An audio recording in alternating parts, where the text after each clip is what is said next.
Hey guys, tonight we begin with the remarkable lives and incredible resilience of medieval peasants, the everyday heroes who, despite the odds, managed to survive some of the coldest and most brutal nights in history. From makeshift insulation tricks to communal sleeping strategies, their story is one of grit, ingenuity, and determination. So before you get comfortable, take a moment to like the video and subscribe, but only if you genuinely enjoy what I do here. And let me know in the comments where you're tuning in from and what time it is for you. It's always fascinating to see who's joining us from around the world. Now, dim the lights, maybe turn on a fan for that soft background hum, and let's ease into tonight's journey together. When you think of medieval life, you might imagine jousting knights, grand feasts, and merry fairs. But for the average peasant, winter was less about merriment and more about, how do we not die tonight? It wasn't just a season. It was a test of endurance that came around every year, like an especially cruel teacher who didn't believe in second chances. Picture this. You're living in a tiny mud and stick hut, with walls so thin you could probably hear a bird sneeze from outside. No insulation. No windows, unless you count a small hole stuffed with animal skin. And definitely no thermostat wars with your siblings. The inside temperature of your home was usually just a polite couple of degrees above whatever the weather was doing outside. If it was freezing outdoors, it was politely slightly less freezing inside. Congratulations. Nights were the worst. Darkness swallowed everything. The wind howled like an angry ghost, and the fire in the hearth sputtered pathetically, doing its best but mostly just roasting the toes of whoever was sitting closest. If you were on the other side of the room, sorry, you might as well have been camping outside, with worse snacks. Clothing wasn't much help either. Peasants didn't own fancy fur coats or goose-down blankets. You had a couple of rough-spun wool tunics, maybe a cloak that smelled suspiciously of goat, and a hope that layering them would turn you into some kind of human onion. Spoiler, it didn't really work. And forget about snuggling under soft quilts. Beds were often nothing more than sacks stuffed with hay or straw, maybe with a few old rushes thrown in for good measure. And bonus, some fleas for extra company. Luxury, thy name is medieval peasant life. The cold wasn't just uncomfortable, it was dangerous. Frostbite, hypothermia, and general freezing to death were constant risks, especially for young children and the elderly. Every morning that you woke up still breathing was considered a minor miracle, and honestly, worth celebrating. Maybe with a slightly less frozen turnip for breakfast. So yes, surviving a medieval winter wasn't about comfort. It was about gritting your teeth, piling on every piece of cloth you owned, huddling with your livestock, and praying you didn't wake up with icicles hanging off your eyebrows. And the real adventure? It was just beginning. If you think your apartment is drafty because the window doesn't close properly, medieval peasants would like a word. Their homes weren't just drafty. They were basically very enthusiastic wind tunnels with a roof. Most peasant houses were what historians politely call wattle and daub construction. Translation? Sticks crisscrossed like a giant basket, smeared with a charming mixture of mud, straw, and animal dung. Yes, dung. They weren't trying to be gross. Dung was a cheap, sticky insulator. Plus, it was always readily available, shall we say. These walls, no matter how lovingly smeared, didn't stand much chance against a proper winter storm. The cold wind found every crack, every gap, and gleefully danced its way into the one-room homes, swirling around and making sure you never got too comfortable. Privacy? Absolutely not. Warmth? Not really. Character building? Definitely. And then there were the roofs. Thatched roofs looked picturesque, sure, but after a few months of rain and snow, they sagged, leaked, and occasionally let in the local wildlife. Nothing says pleasant evening like a squirrel dropping onto your dinner. Windows, if they existed at all, were laughably tiny and usually covered with thin animal hides or wooden shutters. Glass was so expensive that even the lord of the manor probably couldn't afford more than a single tiny pane. And peasants. They were just happy if the wind didn't rip the cowhide right off the wall mid-blizzard. To make matters worse, floors were often just compacted dirt. When it rained or snowed heavily, mud seeped up through the ground, so technically you could say they had indoor water features. Not that they appreciated it. In winter, every step inside your own home could feel like trudging across a frozen marsh. Cold from below, cold from above, cold from inside. It was a three-dimensional assault on your body heat. But medieval peasants weren't the type to whine. They packed gaps with moss, jammed old rags into the worst drafts, and huddled close to each other. Human insulation at its finest.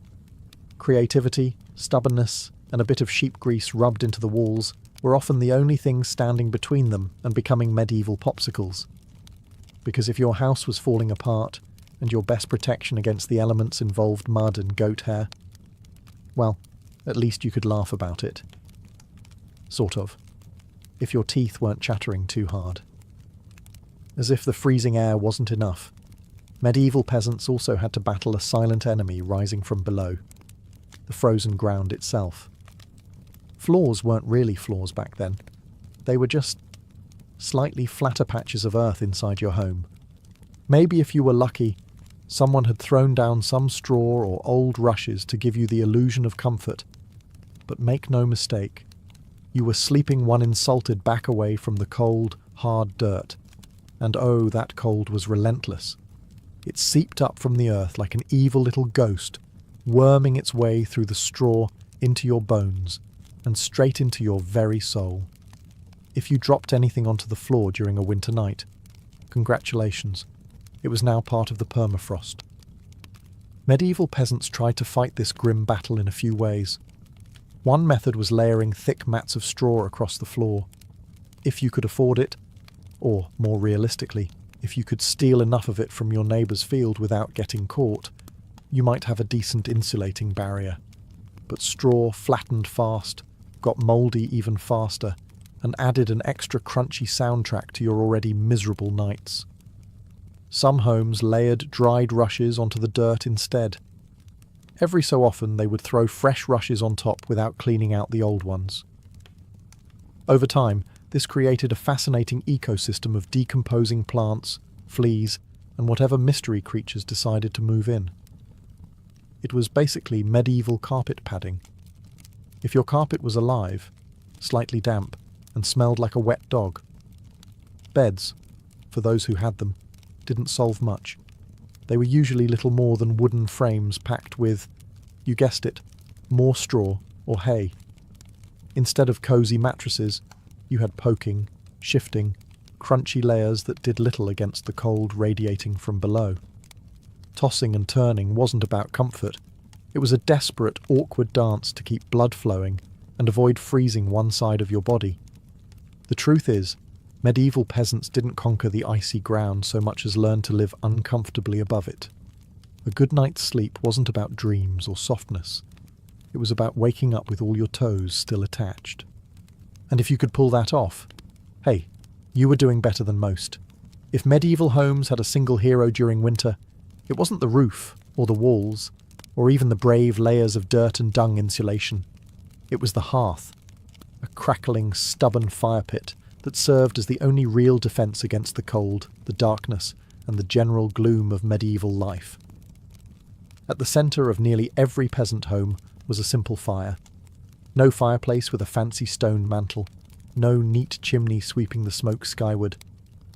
Instead, you had a basic pit or pile of stones, some half-burned logs, and enough smoke pouring into the room to make you wonder if you were slowly becoming a ham. That's right. Most homes didn't even have chimneys. Smoke just kind of did its best.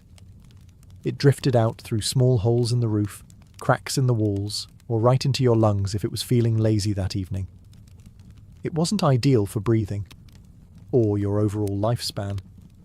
But on the bright side, it did a great job of fumigating fleas and other unwanted guests. Who needs pest control when you're marinating in smoke 24/7? The hearth wasn't just about warmth either. It was the kitchen, the light source, and sometimes even the medieval version of a television. People sat around the fire telling stories, gossiping, or just staring into the flames because, frankly, there wasn't much else to do after sunset. Keeping the fire alive wasn't just a nice idea, it was mandatory. Letting the fire die out at night was like putting up a sign for the cold to come in and finish you off. Plus, reigniting a fire in winter wasn't as easy as striking a match. You had to work with flint, steel, kindling, and more prayers than you'd ever offered before. Everyone in the family had a duty, stoking the flames, watching the embers, adding peat, sticks, or if you were lucky, a precious piece of dry wood. It was a constant battle between human persistence and the smothering cold that wanted nothing more than to snuff you out. The hearth didn't guarantee survival, but without it, survival was downright impossible. It was a smoky, sputtering, often disappointing little fire.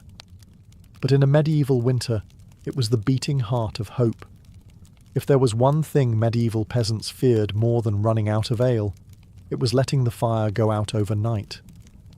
Without that warm, flickering lifeline, the cold would creep in faster than a tax collector after harvest.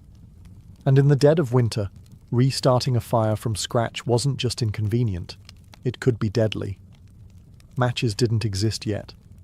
Lighters? Dream on. Rekindling a fire meant striking flint and steel together, praying for a single precious spark, and then coddling that spark with tender love and whatever dry kindling you hadn't already burned days ago. Imagine trying to do all this in the freezing dark, half asleep with frozen fingers. Now add a hungry wolf howling in the distance for extra motivation. So peasants got smart. They banked the fire. No, not in a cozy savings account. Banking meant carefully burying the embers under a mound of ash right before bed. The ash acted like a blanket, insulating the glowing coals and keeping them alive, just barely, until morning. If you did it right, you could stroll over at sunrise, poke the pile a little, add fresh wood, and, voila, fire without the frostbite. But if you did it wrong? Well, let's just say mornings got a whole lot colder and a whole lot grumpier. Fire banking was an art, passed down from parent to child like a prized family recipe. Everyone had their own little secrets. Some said use dry ash only, others insisted a bit of dampness was key. Some packed the embers tight, others let them breathe. You could practically start a medieval argument just by suggesting a better fire banking method. It was the ancient version of arguing over barbecue techniques, just with slightly higher survival stakes. Sometimes banking the fire wasn't enough.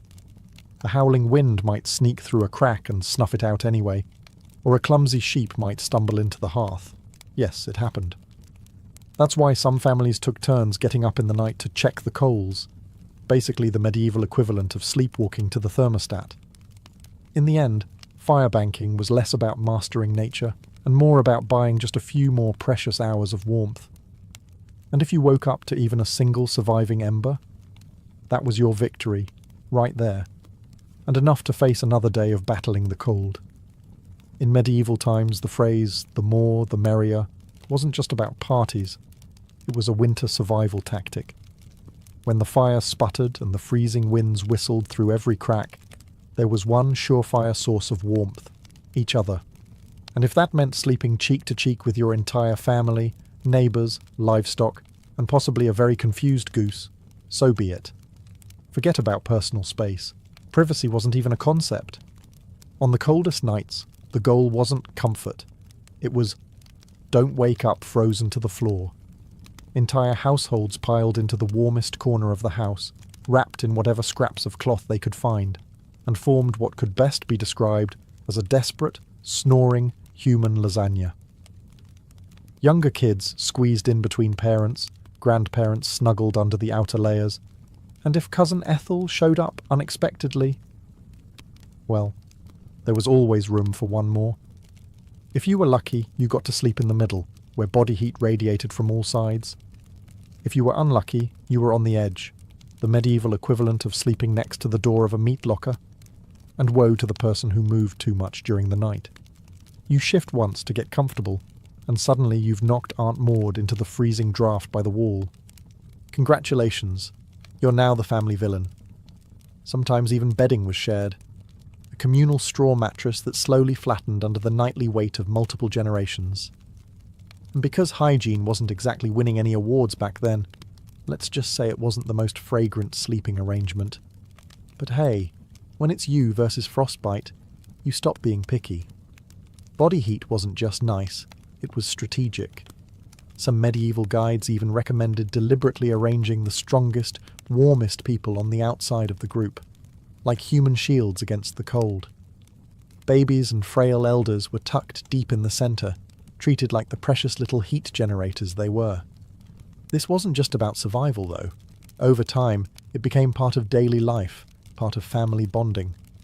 Long winter nights huddled together led to storytelling, singing, and undoubtedly some very interesting conversations muffled under a shared wool blanket.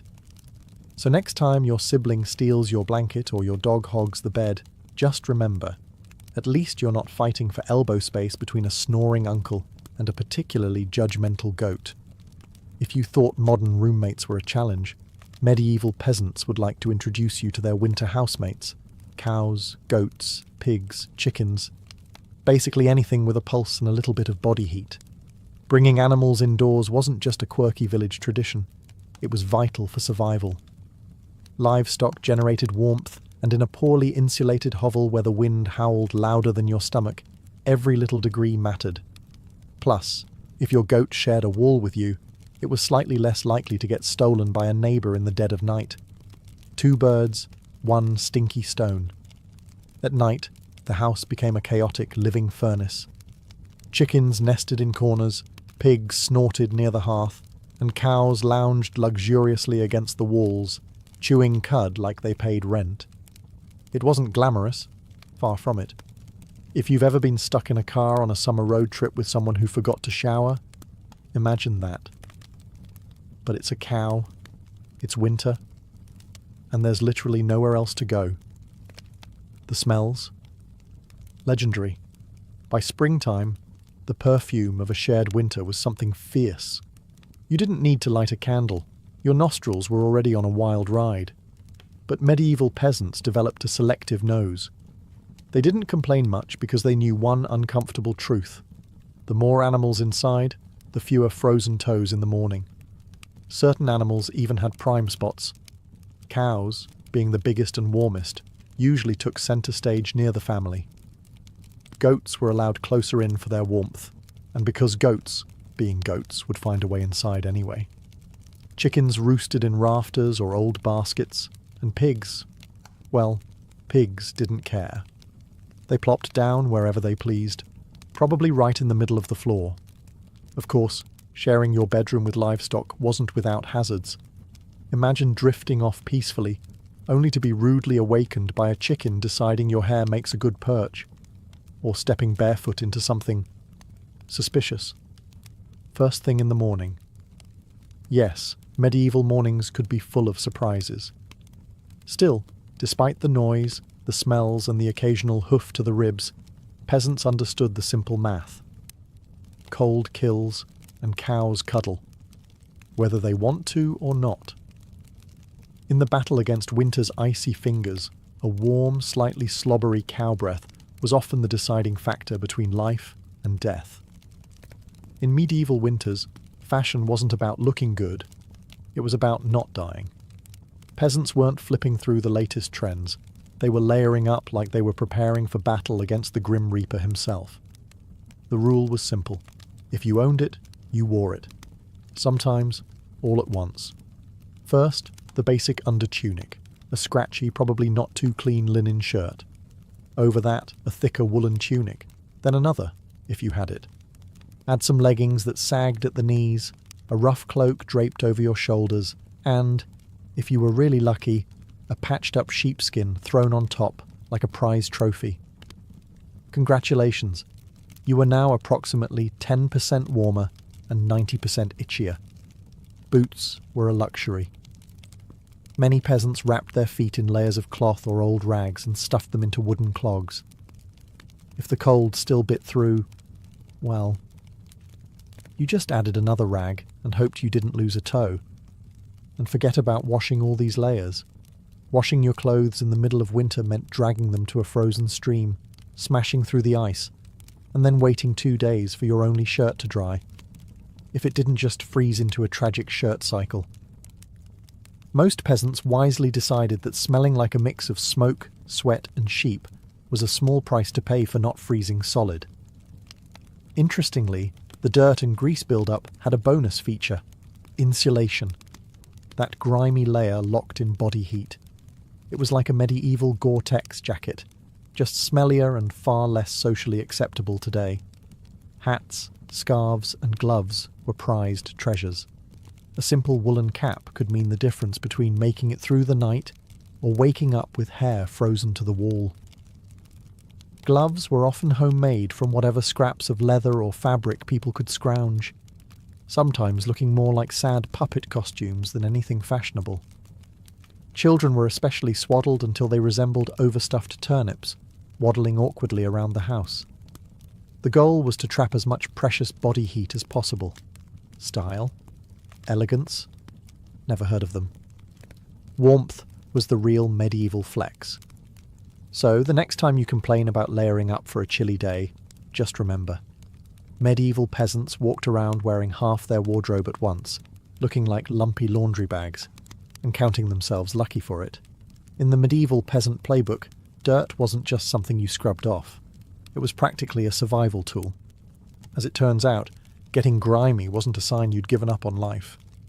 It was tactical, strategic, dare we say, genius. See, winter posed a very specific problem: heat loss. Clean clothes, especially freshly laundered linen, were surprisingly terrible at keeping you warm. They were breathable, sure, but when the air temperature hovered somewhere between hypothermia and instant regret, breathable wasn't exactly a selling point. That's where dirt came in. As peasants trudged through day after day without washing their clothing, layers of grime, natural body oils, and good old-fashioned mud began to build up on their tunics, cloaks, and leggings. Over time, this natural armour clogged the tiny gaps in the fabric, making clothes more wind-resistant. It was like medieval weatherproofing, just smellier. Sure, you smelled like a goat who lost a bet, but guess what? You were warm. In fact, some medieval folks believed that washing yourself too often in winter could actually make you sick. Better to keep that protective, holy filth barrier intact. Bathing was rare, laundry even rarer, and soap, when it existed, was reserved for serious occasions, like when the bishop showed up, or maybe right before you died. Adding to the strategy, peasants layered their clothes without changing the ones underneath. You just threw your new layer on top of last month's. Eventually, you became a walking museum of the past 6 weeks. Every stain telling the heroic story of that one time I slipped in the mud but didn't die. To outside observers, medieval peasants might have looked and smelled like they had completely given up on hygiene. But the peasants knew better. That grimy, crusty tunic was a thermal shield against death by frostbite. It wasn't glamorous, but neither was freezing to death because you wanted to smell like flowers. Besides, in a world where literally everyone stank to high heaven, you weren't offending anyone. Nose blindness was practically a way of life. So yes, in medieval winters, filth wasn't failure. It was fashion. It was function. And if you had a thick, greasy outer layer by February, you, my friend, were winning at life. If you thought medieval peasants spent their winters tucked into plush feather beds with embroidered quilts, think again. The reality was a bit more rustic. And by rustic, I mean, let's sleep on a pile of dead plants and hope for the best. Beds, in the medieval peasant world, were usually a rough wooden frame, if you could afford one, covered with a big sack stuffed full of straw, hay, or old rushes. That's it. No memory foam, no orthopedic support, no 5-star hotel experience. Just a crunchy, lumpy, slightly pokey mess that smelled faintly of barnyard and regret. Every toss and turn in the night brought a delightful soundtrack of crinkling straw, and the occasional sharp jab from a rogue stalk.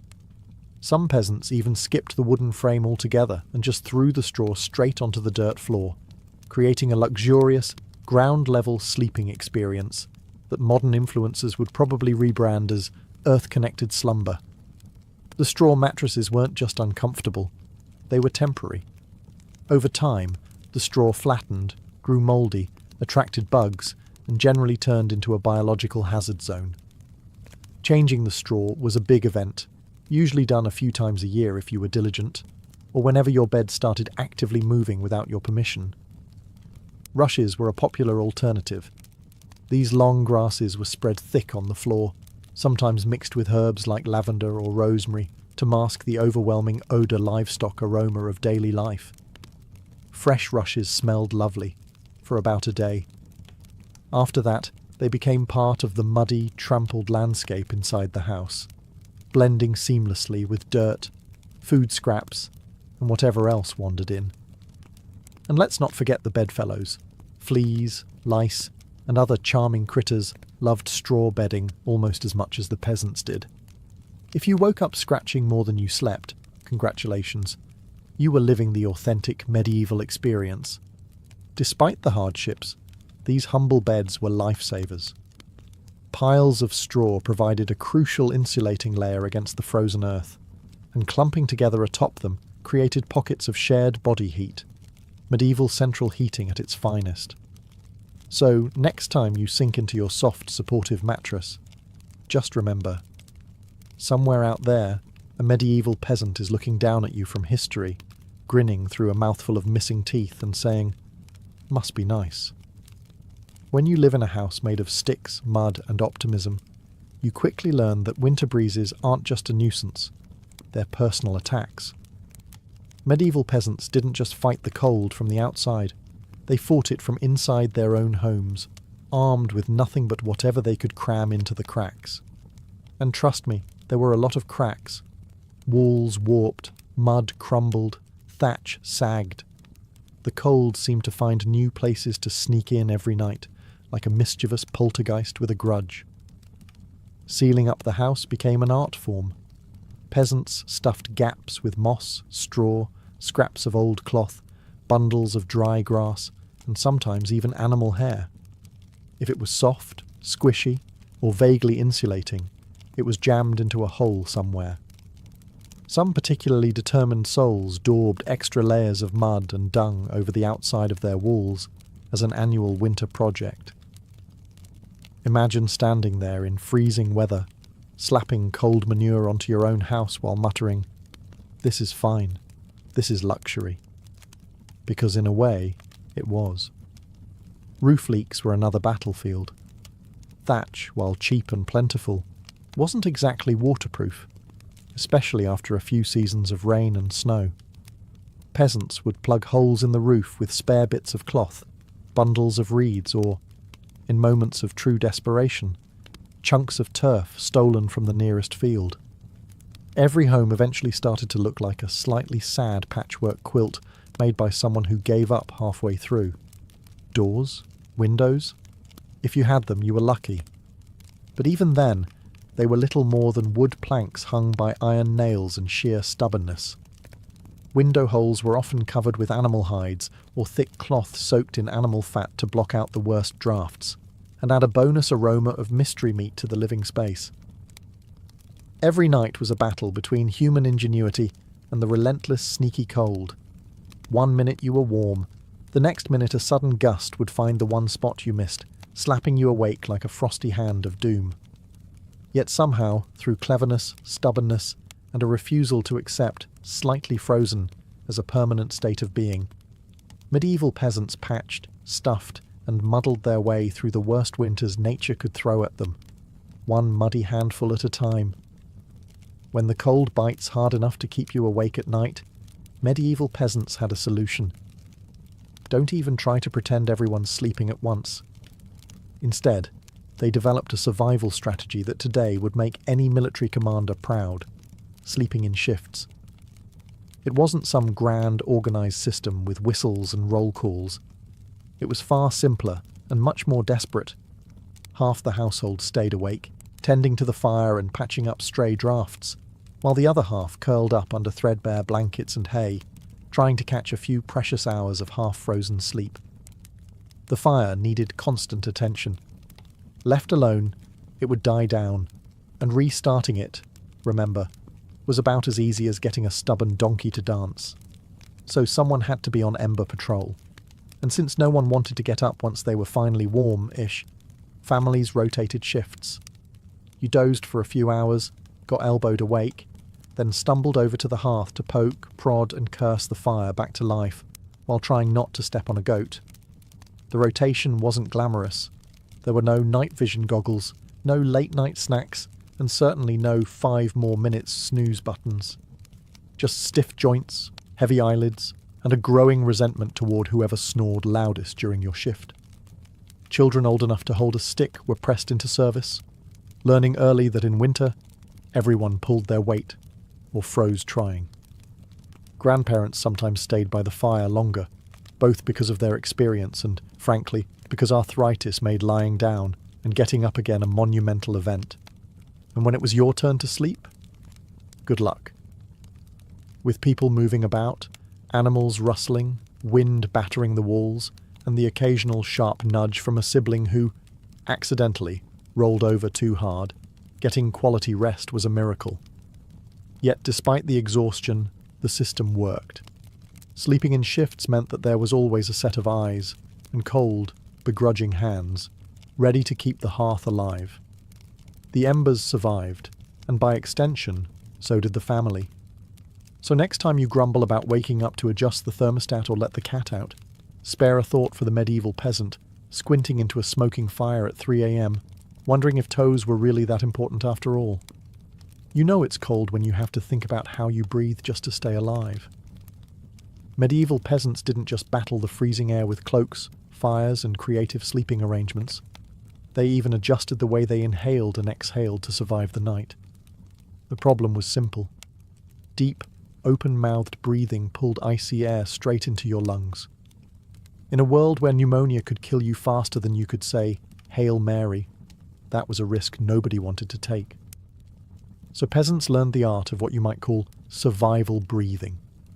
Instead of sucking in huge gulps of air like they'd just run a marathon, they kept their breathing shallow, slow, and, most importantly, through the nose. The idea was to gently warm the incoming air a bit before it hit their lungs. It wasn't perfect, but it was better than coughing yourself into the grave by February. If you accidentally took a big mouthful of cold air, congratulations. You just bought yourself a ticket to a week of hacking up bits of what felt like your soul, with no doctors in sight, and grandma treating you with hot onion tea and firm prayers. Some people even tucked parts of their cloaks, shawls, or rags up over their faces while they slept, creating a makeshift breath-warmer barrier. Of course, this also meant you ended up with a damp, slightly soggy fabric patch clinging to your mouth by morning, but hey, it beat freezing from the inside out. Children were taught these tricks early on. Parents would scold little ones for panting like dogs, indoors during the cold months. And honestly, between strict breathing lessons, itchy wool layers, and sleeping next to an aggressively gassy goat, medieval childhood winters were character building on a whole different level. At night, tucked into straw bedding under piles of cloaks, and next to a gently steaming cow, breathing became an art form. Slow, steady, nose only, and as minimal as humanly possible, like some grim medieval version of a yoga retreat, only with more frostbite and fewer inspirational quotes. In the grand survival playbook, it wasn't the flashiest strategy, but it worked. One shallow breath at a time, peasants endured another night in the long, relentless war against winter.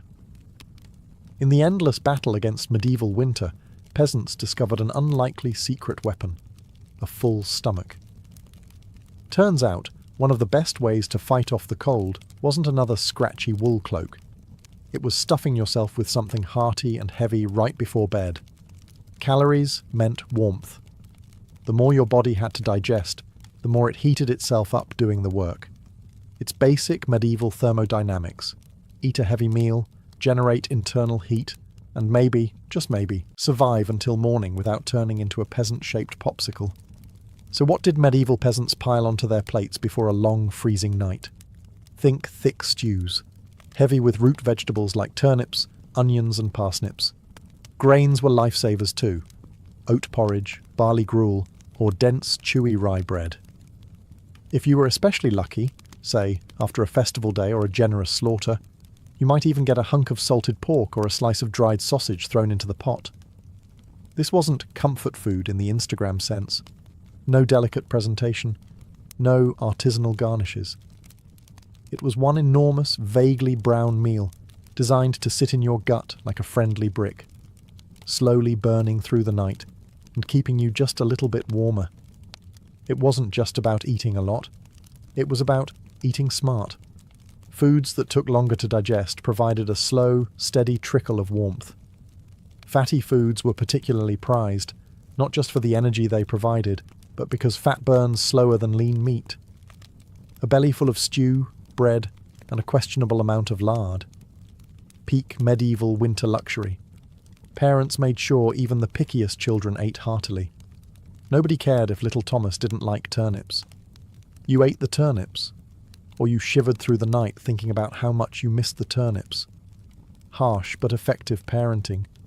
Medieval style. Of course, heavy nighttime eating came with its own hazards.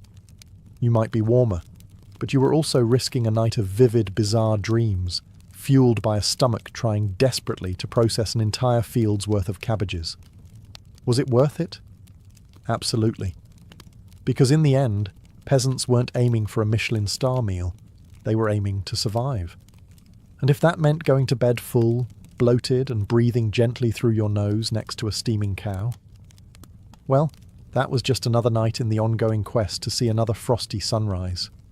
Long before electric blankets and fancy heated mattress pads, medieval peasants had to get creative if they wanted a little extra warmth at bedtime. And that's how the humble haybox and the ever-glamorous heated stone became winter's unsung heroes. Let's start with the haybox.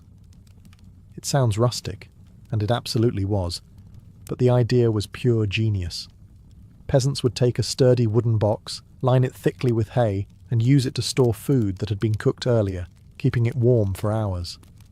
Leftover stew, hot porridge, toss it into the hay box, cover it up, and it stayed hot enough for a late-night snack without needing to risk reigniting the fire.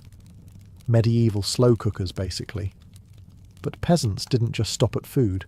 They realised if hay could trap the heat from a stew pot, it could also trap the heat from something even better: rocks. Enter the era of the heated stone. Before heading to bed, someone, probably whichever unlucky child lost the family argument, would grab a flat stone and chuck it into the heart of the hearth fire. After roasting it until it was nearly too hot to touch, a fine line between helpful and third-degree burn, they'd fish it out using a stick or some old tongs. The stone, still radiating blissful warmth, would be carefully wrapped in rags, tucked into an old piece of cloth, or jammed into a clay pot, then slipped under the hay in the mattress or down at the foot of the bed. A medieval heating pad, ready to do battle against the frozen earth. Of course, there were risks. If you didn't wrap the stone properly, congratulations. You now had a small, localized house fire. And if you dropped it on your foot, well, let's just say winter injuries weren't always caused by slipping on ice. But when everything went right, that stone provided precious, comforting warmth that could last for hours. It wasn't luxurious, but when you lived in a half-frozen hut, luxury was defined as not waking up with icicles dangling from your nose. In the grand arsenal of medieval winter survival, a hot rock tucked into some hay might not sound glamorous, but for peasants clinging to whatever heat they could find, it was a tiny miracle. In a medieval peasant's home, the hearth wasn't just where you cooked dinner. It was practically a family member. A temperamental, smoky, sometimes uncooperative family member, sure, but still absolutely essential to survival, especially when it came time to sleep. The closer you were to the fire, the better your odds of waking up unfrozen. That meant sleeping arrangements were less about personal preference and more about strategic positioning. Infants, the elderly, and anyone sick or frail got first dibs on prime hearth real estate. Parents, older kids, and sturdier adults fanned out from there like human insulation layers. Being assigned a spot close to the fire wasn't just kindness, it was basic survival math. Babies were fragile heat generators, and elders were precious repositories of family knowledge, and, let's be honest, the best gossip. Protecting them with prime warmth was non-negotiable. But it wasn't all cosy toasting by the flames. Too close, and you risked waking up with your hair singed or your cloak smouldering suspiciously. Too far, and you were basically camping in an icebox. It was a delicate dance. Stay near enough to bask in the fire's glow, but not so near that you had to explain to your neighbour why you now looked like a half-cooked roast. The fire also didn't spread warmth evenly. It mostly roasted the people directly in front of it, while everyone else fought over the narrow cone of heat like cold lizards jostling for a sunbeam. If you were lucky enough to fall asleep facing the fire, you might have one blissfully warm side, and one side frozen so solid you could probably knock on it.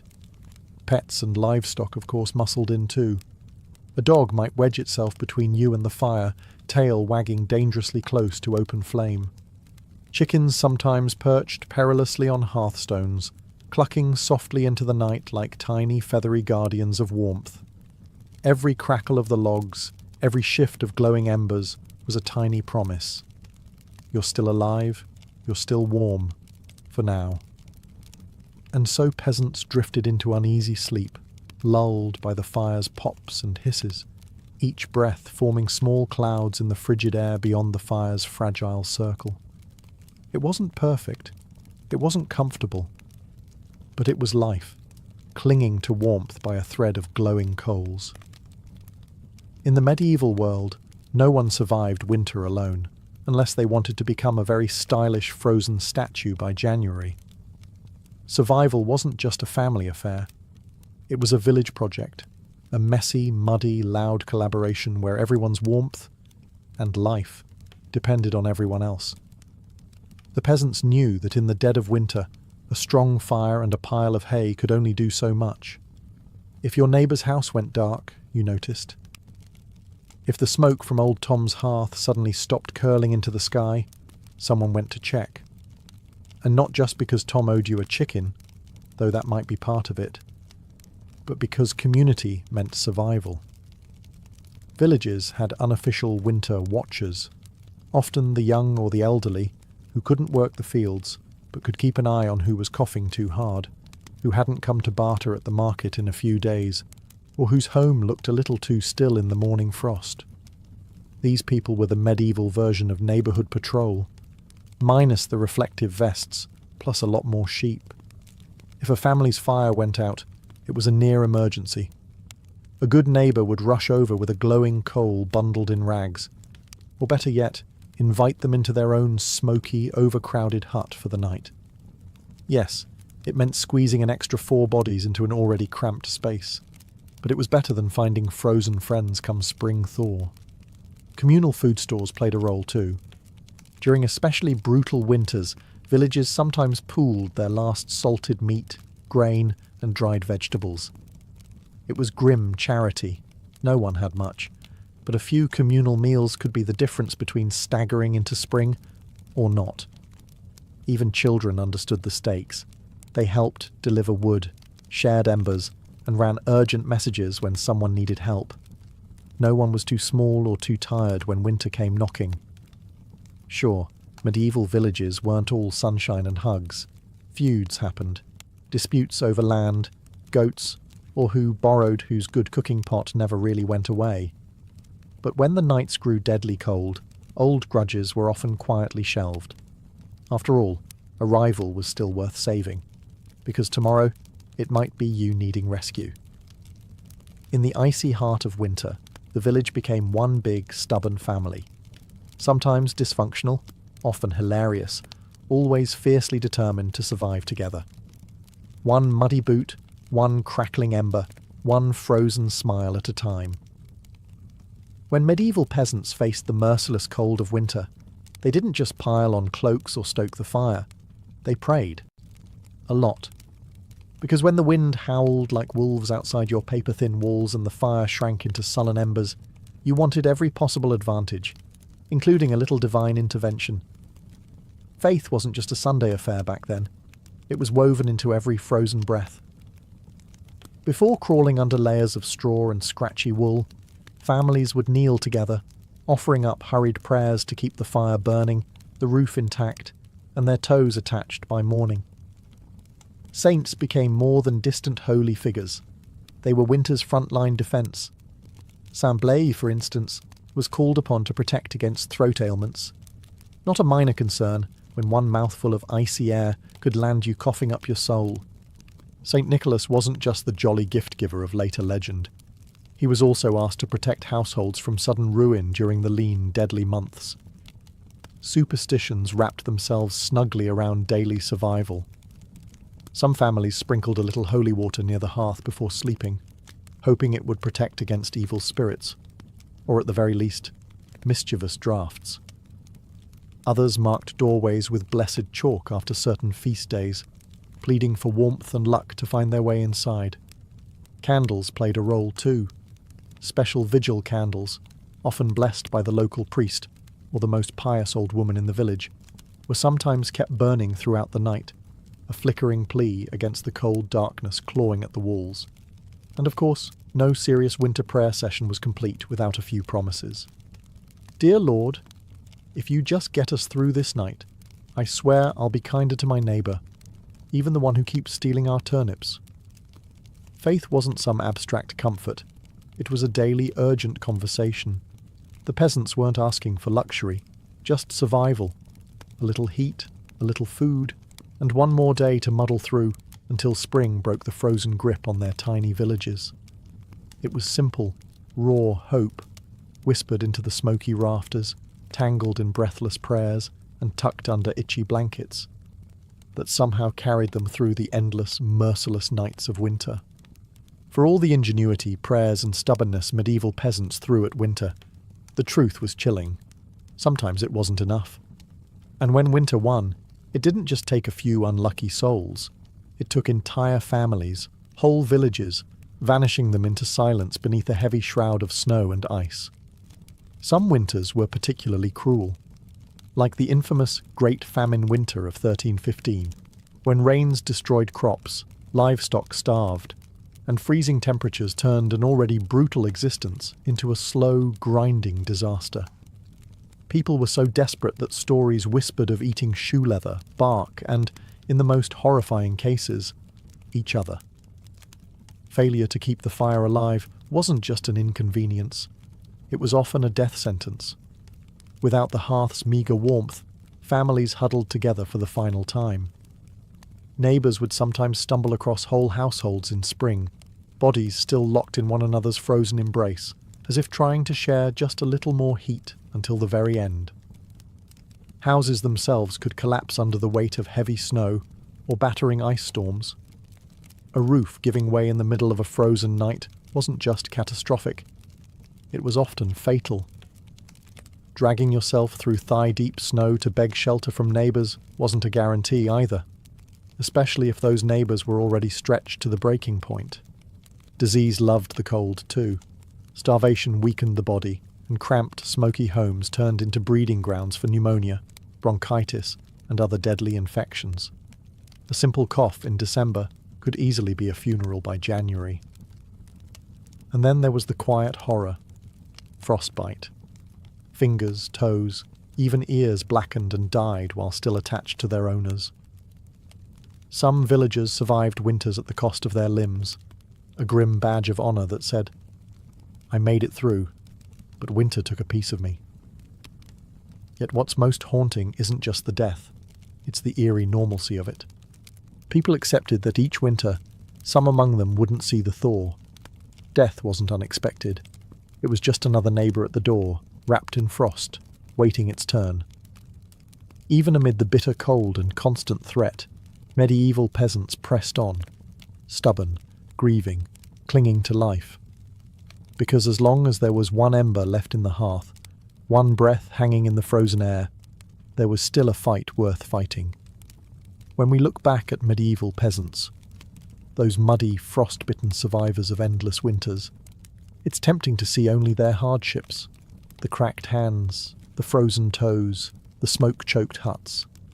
But buried beneath all that struggle is something far more powerful, a legacy of raw, stubborn ingenuity and unbreakable endurance. They didn't have central heating, thermal jackets, or cozy memory foam mattresses. They didn't even have the luxury of assuming they'd survive until spring. But what they did have, and what they left behind, was the blueprint for resilience. Every hay-stuffed mattress, every hand-banked fire, every moss-crammed wall gap was a testament to human creativity under pressure. Faced with impossible odds, they didn't collapse in despair. They adapted. They learned from the land, from each other, and from the bitter lessons carved by each brutal winter. Their communities were built on more than shared land. They were built on shared survival. They taught each other to watch over the sick, to pool resources when food ran low, to trust that helping a freezing neighbour today meant someone might help you tomorrow. They lived by the understanding that no one beats winter alone. Their faith, too, was a kind of endurance. They wove prayers into their daily lives, not just out of fear, but out of hope. Fragile, stubborn hope that tomorrow might be a little warmer, a little brighter. Hope that after 100 dark nights, spring would come again, and life would find a way to push through the frozen ground. And somehow, it did. Because of their sacrifices, because of their unglamorous victories, surviving one more night, one more storm, future generations thrived. Bit by frozen bit, they pushed humanity forward, enduring winters their ancestors could barely survive, until warmth and comfort became common expectations instead of distant dreams. Their blood, sweat, and ingenuity are stitched invisibly into the lives we live now. Every cozy blanket, every warm house, every lazy winter evening spent sipping tea under soft lights. All of it is the end result of countless medieval peasants refusing to give in to the cold. So the next time the wind howls outside your double-paned window, maybe spare a thought for them. The nameless, fearless ones who turned shivering survival into a living legacy. One ember, one breath, one stubborn heartbeat at a time. Anne Boleyn didn't come into the world with a crown on her head or armies at her feet. Born around 1501, likely at Blickling Hall or Hever Castle, she was the daughter of Thomas Boleyn, an ambitious diplomat, and Elizabeth Howard, a noblewoman with powerful family ties. In the grand scheme of Tudor society, Anne's birth barely stirred a ripple. Yet from these modest beginnings, something extraordinary was taking root, a life that would one day tilt the course of English history. From an early age, Anne was set apart not by her wealth, but by her mind. She was clever, spirited, and, by all accounts, magnetic. Recognizing her potential, her family sent her abroad to the continent, where her education truly began. First, she served Margaret of Austria in the glittering court of the Netherlands, an experience few English girls could dream of. There, Anne absorbed the art of diplomacy, refined manners, and the subtle dance of European politics. But it was in France that Anne's brilliance was truly polished. She spent years in the sophisticated courts of Queen Claude and Queen Marguerite of Navarre, learning the language of influence, elegance, flirtation, wit. While other young women perfected their embroidery, Anne mastered conversation, intrigue, and the art of commanding attention without ever seeming to seek it. By the time she returned to England in the early 1520s, Anne was something rare. A woman who could rival the sophistication of continental courtiers while carrying the ambition of a rising English house. She wasn't a classic beauty. Even her admirers admitted as much. But she was arresting. Dark eyes that sparked with intelligence, a quick, musical voice, a way of moving that suggested purpose just barely concealed beneath layers of courtly grace. Anne didn't just enter rooms, she changed their gravity. At a time when a woman's fate was often sealed by birth and marriage, Anne refused to drift quietly into obscurity. She had seen the power that charm and intellect could wield in foreign courts, and she intended to use that knowledge at home. Anne Boleyn was still a young woman then, clever, ambitious, untested. But history was already beginning to stir around her. The girl who returned to England was no longer just Thomas Boleyn's daughter. She was a player in a larger game, one that would soon engulf the crown itself. When Anne Boleyn returned to the English court, she was unlike anyone the nobility had ever seen. In a world full of pale-faced, modest English roses, Anne was a thunderstorm, electric, unpredictable, impossible to ignore. Her dark hair, bold eyes, and quick, sharp wit set her apart from the gentle, obedient ladies who filled the court of King Henry VIII. At first, she played the role expected of her, a maid of honour to Queen Catherine of Aragon.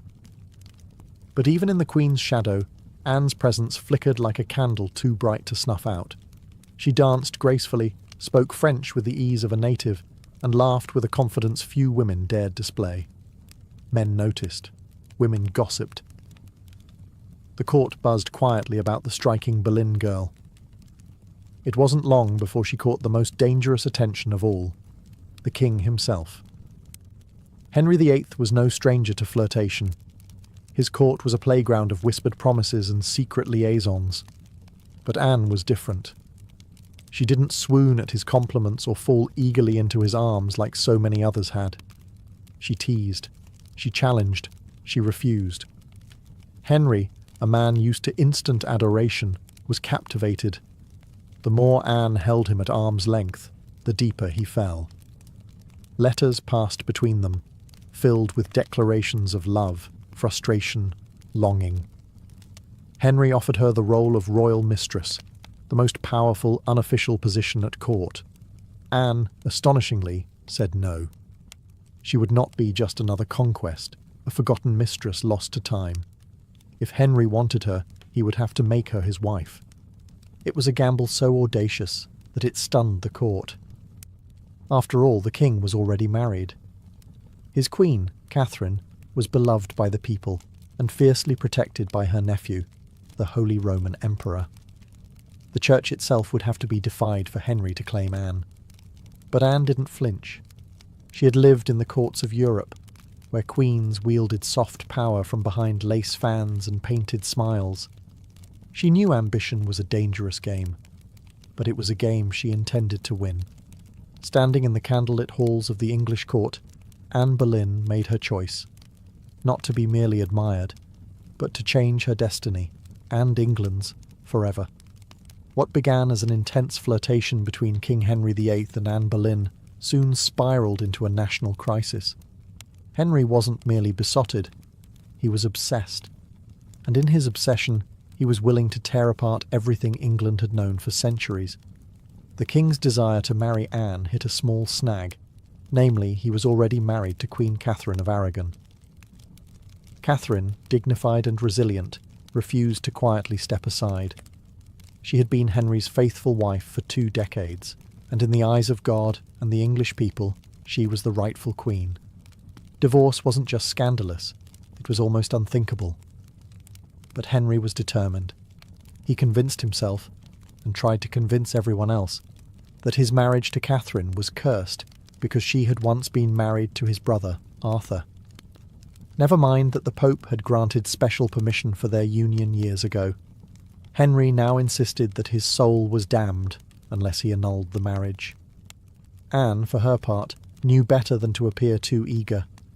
She kept herself just out of reach, alternately encouraging Henry's hopes and maintaining her distance. Every glance, every word was measured. She wasn't merely aiming for marriage. She was positioning herself to become Queen of England. The court erupted into whispers and factions. Some noble families eagerly courted Anne's favour, seeing the winds of power shifting. Others clung fiercely to Queen Catherine, horrified at the idea of Anne replacing her. Diplomats wrote desperate letters back to Rome. Foreign monarchs threatened retaliation. Henry's own advisers shifted uneasily, sensing the ground trembling beneath their feet. As months turned into years, Henry's frustration grew. He bombarded the Pope with petitions, manoeuvred his lawyers into finding loopholes, and slowly began to realise that the church would not bend easily. Catherine had powerful allies, including her nephew, Emperor Charles V, the most powerful man in Europe. Still, Henry pressed on, defying advice, tradition, and increasingly, the law itself. His courtship with Anne had become something far greater than personal desire. It was now a challenge to the very structure of England's political and religious life. Anne wasn't just capturing a king's heart. She was dragging an entire kingdom into uncharted waters. A dangerous game had begun, and there could be no turning back. After nearly 7 agonising years of manoeuvring, scandal and diplomatic chaos, Anne Boleyn's gamble paid off. In January 1533, she secretly married Henry VIII, a bold move, given that he was still, technically, married to Catherine of Aragon in the eyes of the Pope and much of Europe. By June, Anne was crowned Queen of England in a lavish ceremony at Westminster Abbey. It should have been the crowning moment of her life, but the atmosphere was far from universally joyful. The people of London watched with wary eyes. Some cheered, others muttered prayers for Queen Catherine. Many wondered if this new queen, with her French manners and daring spirit, was a blessing or a curse. Anne entered her queenship not as a beloved figure, but as a storm. Unlike Catherine, who embodied traditional English values of humility and piety, Anne was dazzling, provocative, and politically savvy. She wore bold colours, commanded the court with sharp intelligence, and made powerful enemies with breathtaking speed. Her position, while seemingly secure, was also terrifyingly precarious. Everything rested on one thing: providing Henry with a male heir. Anne knew this as keenly as anyone. She was not merely Henry's lover anymore, she was the hope of a dynasty. Early in her pregnancy, Anne and Henry were elated, certain the child would be a boy. But in September 1533, Anne gave birth to a daughter, Elizabeth. To Anne's credit, she masked her crushing disappointment with grace, insisting the next child would surely be a son. Henry, however, was less composed. His eyes, once full of adoration, now flickered with doubt. Still, for a time, Anne's star burned brightly. She reshaped the English court in her image, elevating her family to unprecedented heights and becoming the first queen in English history crowned with the sacred oil usually reserved for kings. Her influence was vast. Foreign ambassadors sought her favour. Courtiers reshuffled alliances to be in her good graces. The once obedient Henry began moving England officially away from Rome, creating the Church of England with himself at its head, all so that Anne's crown could not be questioned. Yet even in her triumph, dark clouds gathered. Friends whispered behind their hands, rivals circled, waiting, and Henry, fickle and restless, was already beginning to look beyond the brilliant woman who had rewritten the kingdom for him. Anne had won the throne, but keeping it would demand more than charm, ambition, or even love. Anne Boleyn had climbed higher than almost any woman of her time. But the higher you rise, the harder the fall. Almost from the moment she placed the crown on her head, the cracks in her world began to show. At the heart of Anne's struggles was the pressure to produce a male heir. Her first child, Elizabeth, though bright and healthy, was not the son Henry VIII had hung his dynastic hopes upon, and the clock was ticking. Anne suffered multiple pregnancies in quick succession, but heartbreak followed, miscarriages that left her physically weakened and emotionally battered. Each lost child chipped away at the foundation she had built. Henry, once passionately devoted, began to pull away, his disappointment carving rifts between them. Anne, never one to suffer in silence, argued, demanded, fought to keep her place. But Henry, a man who prized obedience as much as beauty, grew tired of her sharpness, her defiance, the very fire that had once drawn him in. Outside the royal chambers, enemies were gathering like wolves. Many nobles who had tolerated Anne's rise with gritted teeth now openly schemed for her downfall. Catherine of Aragon's supporters never forgave Anne for what they saw as theft and sacrilege. Even commoners whispered against her, calling her the Great Whore, blaming her for the schism with Rome and the heavy-handed changes that followed. And then came Jane Seymour. Quiet, demure, everything Anne was not. Jane captured Henry's wandering attention just as Anne's influence began to wane. Where Anne had dazzled him with brilliance and challenge, Jane offered soothing compliance. It was a dangerous shift, and Anne, perceptive as ever, saw it happening. She tried to reclaim her position, lavishing attention on Henry, promising more sons, begging for patience. But the king, ever fickle, had already begun imagining life without the woman for whom he had once torn a kingdom apart. Anne's political enemies, including Thomas Cromwell, once her ally, sensed the changing tide. They began laying the groundwork for a campaign of destruction, quietly gathering accusations, rumours, and witnesses. The woman who had played the dangerous game of ambition so masterfully was now losing ground. Anne had won her crown through cunning and courage. But in the brutal, shifting world of Henry's court, past victories meant little. Only fresh success mattered, and Anne's enemies were sharpening their knives. The queen who had shattered a kingdom would soon see how quickly a kingdom could shatter her. Anne Boleyn's enemies didn't attack her with armies or swords. They came with whispers, secrets, and carefully sharpened lies. In the back rooms of court, betrayal was brewing. Silent, patient, deadly. Thomas Cromwell, once Anne's greatest ally in the English Reformation, had turned against her. Their alliance had been built on mutual ambition, but now their interests clashed. Anne wanted reforms to help the poor and limit the power of greedy nobles. Cromwell wanted stability, favour with Henry, and no interference. Anne's boldness had made her dangerous. And in Henry's fickle heart, love had curdled into irritation, suspicion, and cold detachment. Anne had few true friends left. Even her charm, once her greatest weapon, now grated against the court's hunger for a gentler, more pliable queen. And Jane Seymour, quiet and calculating, waited just out of sight, the perfect contrast to Anne's fading fire. It was Cromwell who moved first. Knowing Henry was restless, knowing that the king wanted an exit but lacked a convenient excuse, Cromwell offered a solution. What if Anne could be removed, not by divorce, which would humiliate Henry, but by disgrace? The accusations were wild, monstrous even. Adultery, incest, conspiracy against the king.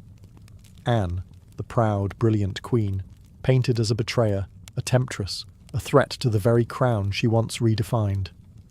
Cromwell carefully gathered evidence, coaxing confessions under torture, twisting courtly flirtations into damning testimony.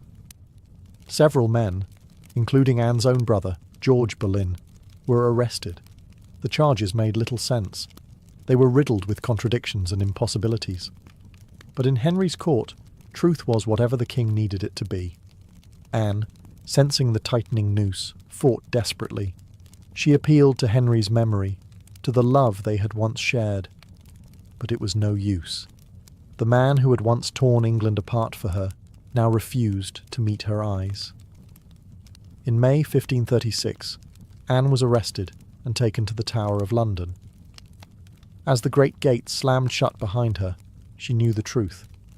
She was no longer a queen.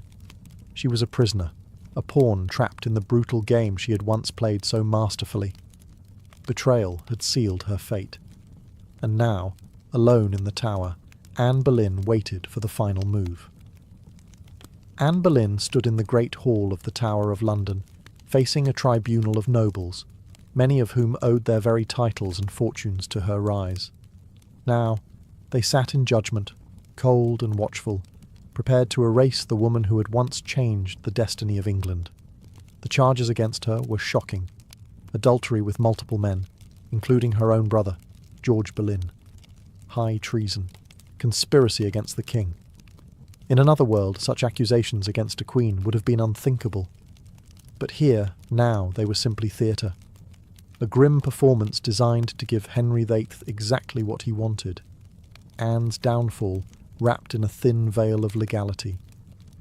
Anne defended herself with the same fire that had once won Henry's heart. She denied every accusation with intelligence, precision, and an unwavering composure that astonished even her enemies. She reminded them that she had been crowned with sacred oil, chosen by God, and anointed as Queen of England. She reminded them of her loyalty, her sacrifices, her love. But it was all for nothing. The verdict had been decided long before Anne set foot in the courtroom. The trial was a spectacle for the court and for the people, a public unmaking of a once unbreakable woman. Witness after witness, many coerced or bribed, spoke damning words. Dates and places contradicted each other. Evidence was flimsy when it existed at all. But the truth was irrelevant now. Anne was found guilty.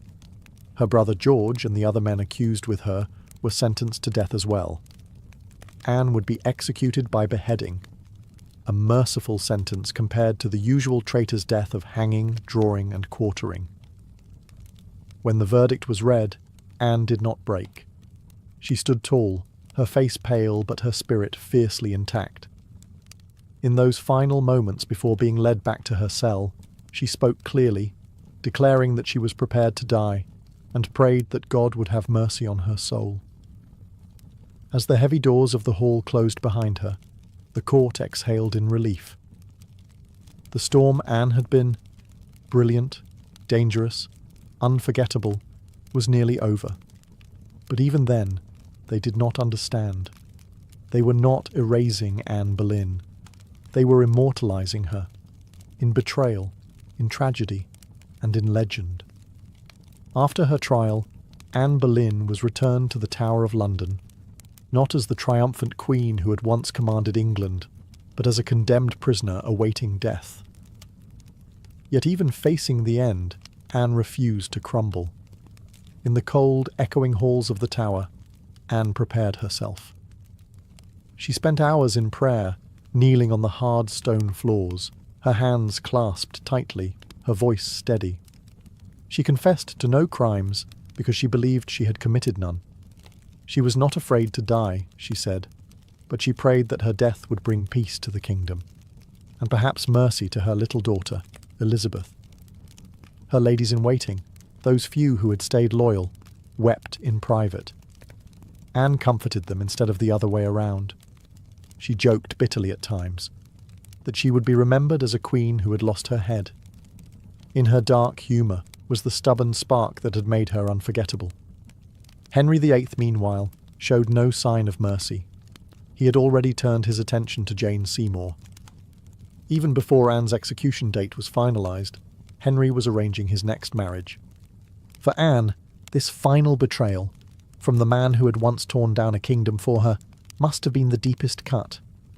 On May 18th, 1536, Anne was told she would die the next morning. She slept little that night. Instead, she spent her final hours in prayer, asking God for forgiveness for all who had wronged her, and perhaps for herself, for the ambition and pride that had led her here. Henry, with a flicker of royal kindness, had arranged for a French swordsman to carry out the execution, faster, cleaner, less brutal than an axe. It was a small mercy, bought perhaps more for the king's conscience than for Anne's comfort. At dawn, Anne dressed carefully for her final moment. A dark grey gown of damask trimmed with fur, a crimson kirtle beneath, colours of dignity, of sacrifice. She pinned up her dark hair and tucked it beneath a simple cap, ready to face the blade with grace.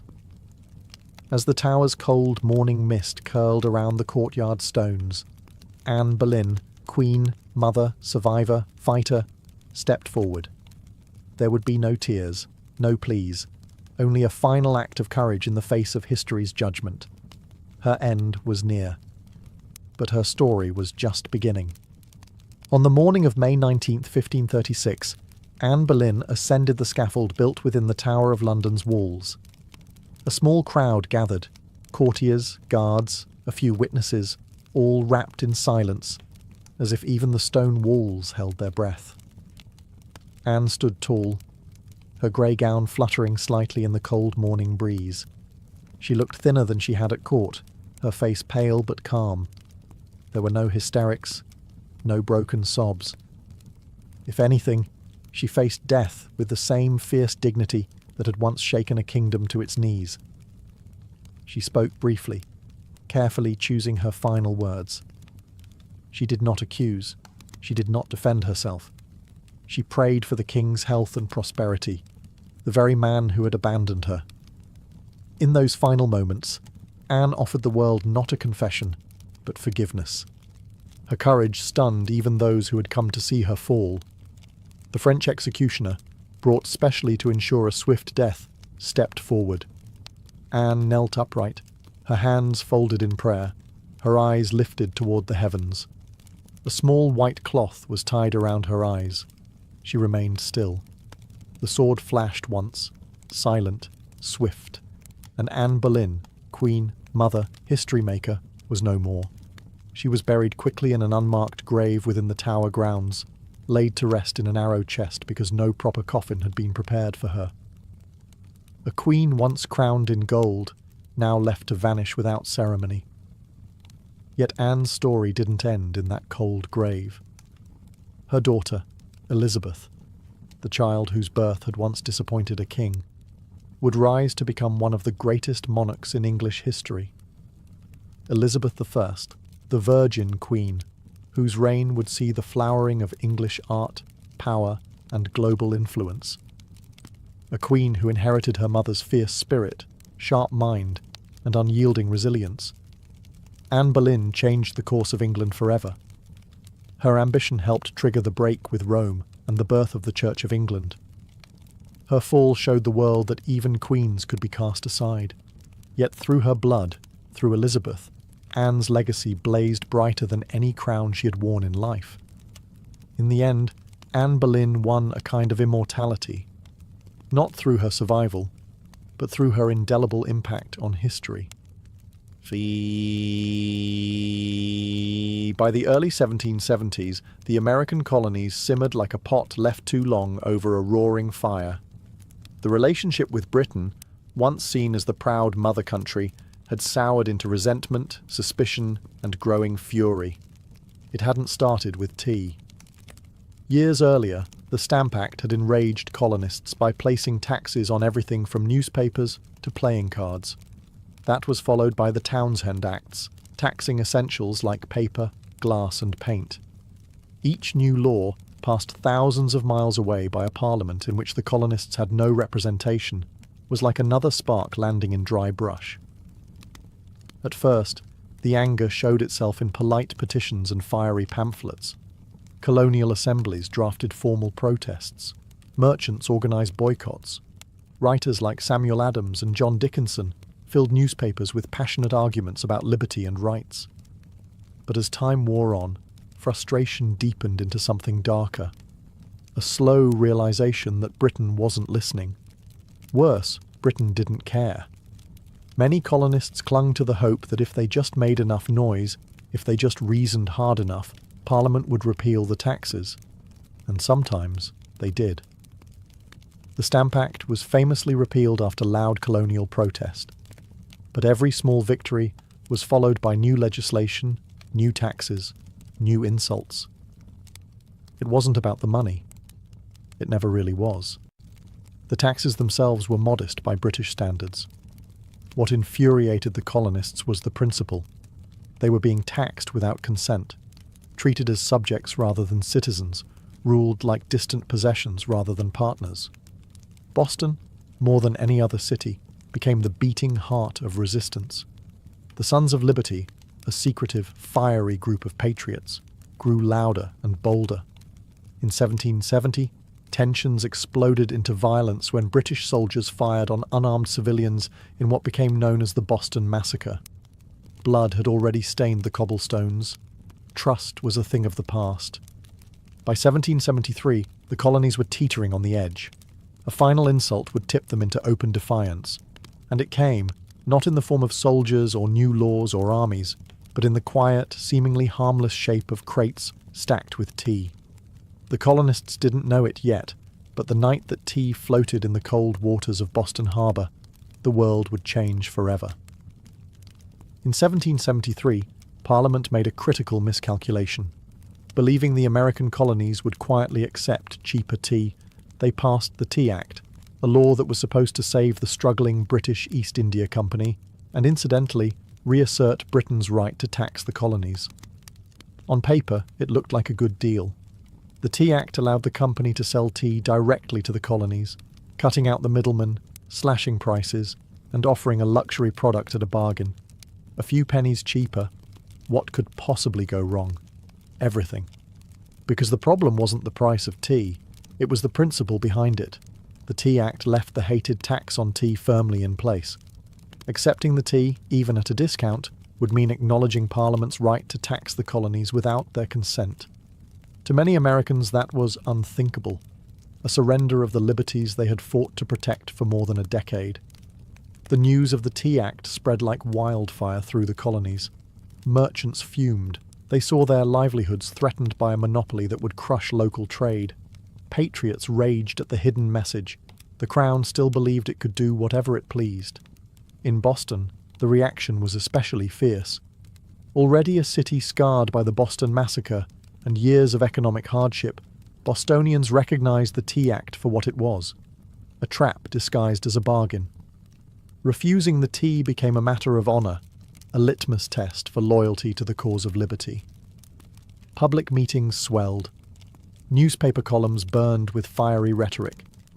Groups like the Sons of Liberty, led by Samuel Adams and others, organized boycotts, vowing that no East India Company tea would be unloaded, sold, or drunk on American soil. All across the colonies, ships carrying the controversial tea were turned away by local resistance. In ports from New York to Charleston, the message was clear. We will not be bought. But in Boston, fate twisted differently. 3 ships, the Dartmouth, the Eleanor, and the Beaver, arrived, anchored in the harbour, and sat there, refusing to leave. Royal officials insisted the tea be unloaded. The colonists refused. A deadlock grew, taut as a drawn bowstring. The tension was unbearable. A single act would break it, and history would never be the same again.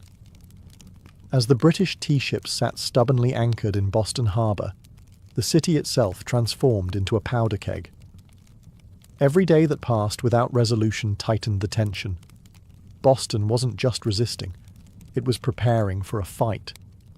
In taverns, churches, and public squares, angry colonists debated what to do. The Sons of Liberty, led by fiery voices like Samuel Adams, John Hancock, and Paul Revere, moved swiftly to organize resistance. They posted public notices calling on citizens to boycott British tea and held raucous meetings that swelled with farmers, artisans, and merchants alike. Each gathering added fuel to the fire. The Old South Meeting House became the nerve center of the resistance. Thousands crammed into the wooden hall, their breath fogging the air, their voices rising in defiance. Here, resolutions were passed, speeches were made, and tempers boiled. Each vote against the unloading of tea was another hammer blow against British authority. But while the people of Boston stood united, the clock was ticking. British law demanded that imported goods, like tea, be unloaded and the tax paid within 20 days. If the ships remained after the deadline, customs officials would seize the cargo and the tax would be collected by force. The Sons of Liberty understood that once the tax was paid, even under protest, the principle would be lost. It wasn't just about the tea anymore. It was about whether the colonies would accept being treated as subjects without rights, or whether they would stand and fight for their future. Meanwhile, the Royal Governor of Massachusetts, Thomas Hutchinson, dug in his heels. He refused to let the tea ships leave without unloading their cargo, demanding that the law be obeyed, colonial outrage be damned. To him, backing down meant admitting that mobs, not monarchs, ruled the colonies. Boston's standoff became a spectacle. Every man, woman, and child knew that something was coming. You could feel it in the air, that cold, sharp sense before a storm when the world holds its breath. All it would take was one spark to ignite an explosion. And somewhere among the crowded streets and crowded hearts of Boston, a decision was quietly taking shape, a plan that would echo across oceans and empires. December 16th, 1773, dawned grey and cold over Boston, a city balanced on the edge of history.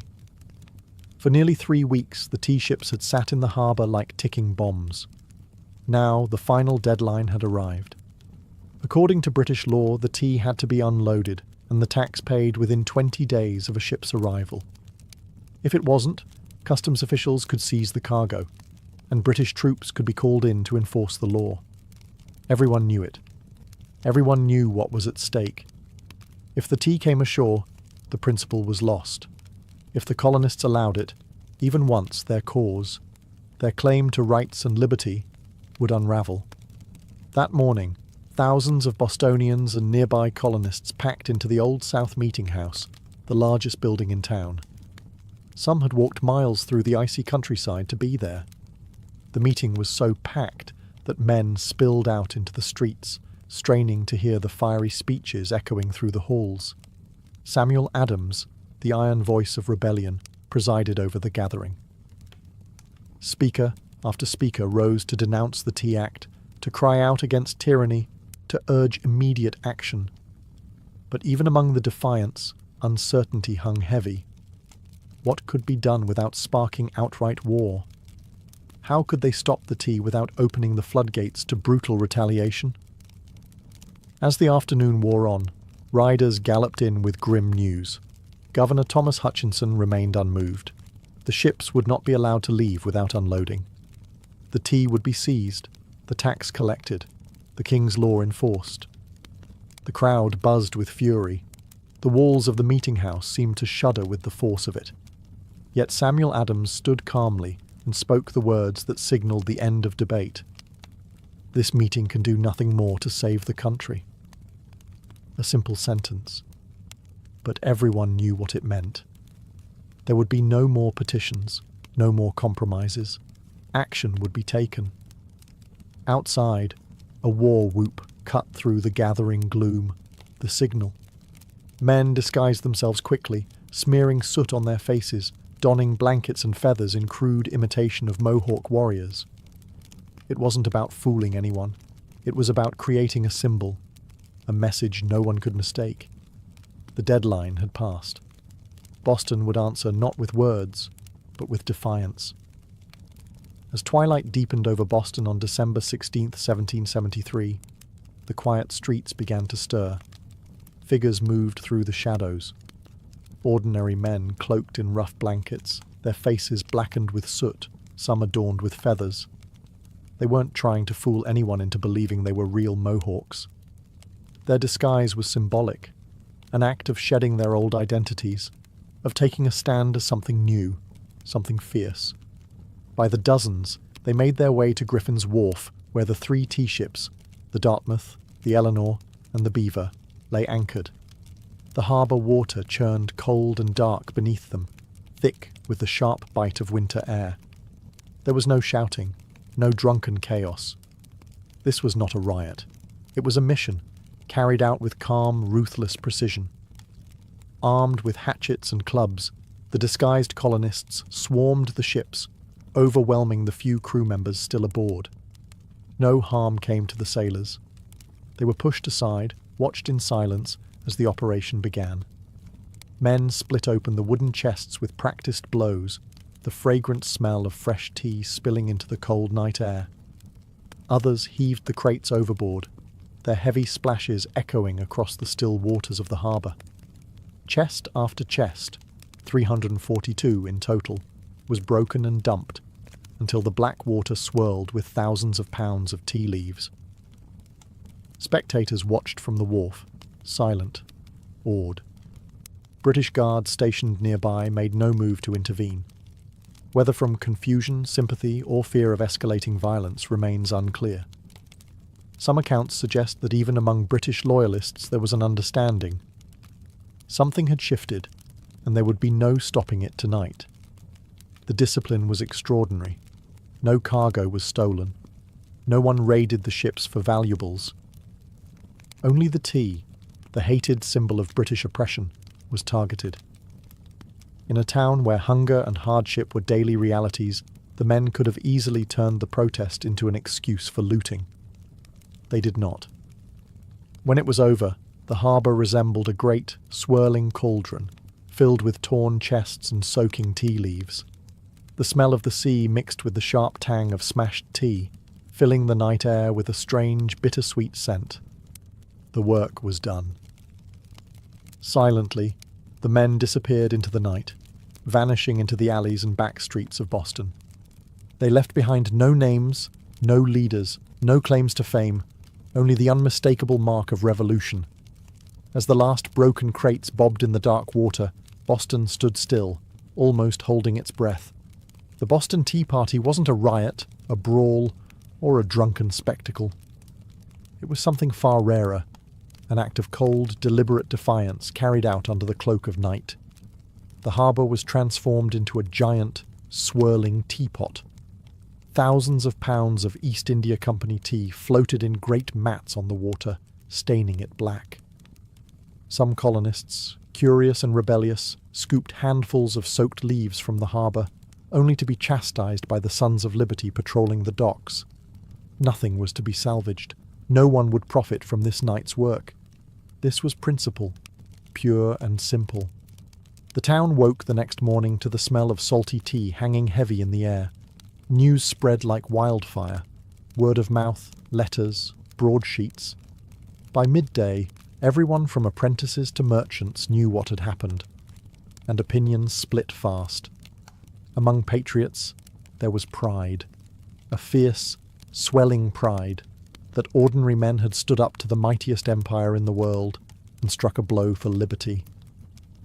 Among loyalists and moderates, there was horror. To them, the destruction of property was reckless, dangerous. Had the colonies crossed a line they couldn't walk back from? Governor Thomas Hutchinson raged in his mansion, furious not only at the destruction but at the message it sent. If the king's authority could be defied so brazenly in Boston, where else might rebellion spark? British officials were stunned. They had expected protests, boycotts, maybe another riot like those that had broken out over the Stamp Act. They hadn't expected organised, disciplined revolutionaries to calmly destroy tens of thousands of pounds of royal property without so much as breaking a window. The ship's captains, the Dartmouth, the Eleanor, the Beaver, could only watch helplessly as their cargo disappeared beneath the waves. In the official ledgers, the night's loss would be tallied at over 10,000 British pounds, a fortune. But the real loss wasn't measured in pounds sterling or ruined tea. It was measured in trust, in loyalty, in the fragile illusion that Britain still ruled her colonies with consent. The night the tea sank, something deeper rose to the surface, a shared undeniable truth. The age of peaceful protest was ending, a reckoning was coming, and Boston was ready. When word of the Boston Tea Party crossed the Atlantic and reached London, the reaction was swift and furious. To British officials, it was not simply a protest, it was rebellion, an open, mocking challenge to royal authority that could not be ignored. King George III, upon hearing the news, was said to have grown cold with anger. Parliament, already frustrated by years of colonial disobedience, exploded in outrage. They demanded punishment, not just for the city of Boston, but as a warning to all the American colonies. The result was a series of laws so harsh they were quickly nicknamed the Intolerable Acts in America. The first blow came swiftly, the Boston Port Act. In one brutal stroke, Parliament ordered the closure of Boston's bustling harbour, the economic lifeline of the city, until the destroyed tea was paid for and order restored. Ships could no longer enter or leave. Trade vanished. Goods and supplies dried up. Boston, once vibrant and noisy, grew quiet, its docks eerily still.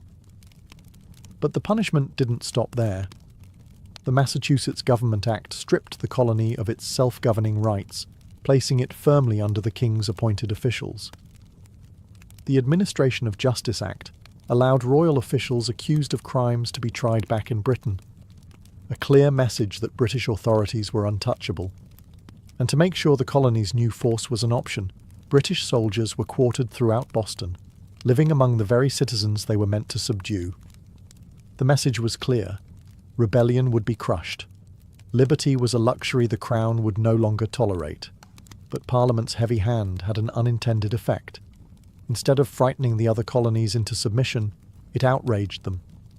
News of Boston's suffering, of its port closed, its people starving under martial law, stirred deep sympathy and righteous anger throughout America. Wagon loads of food and supplies poured into Boston from neighboring colonies.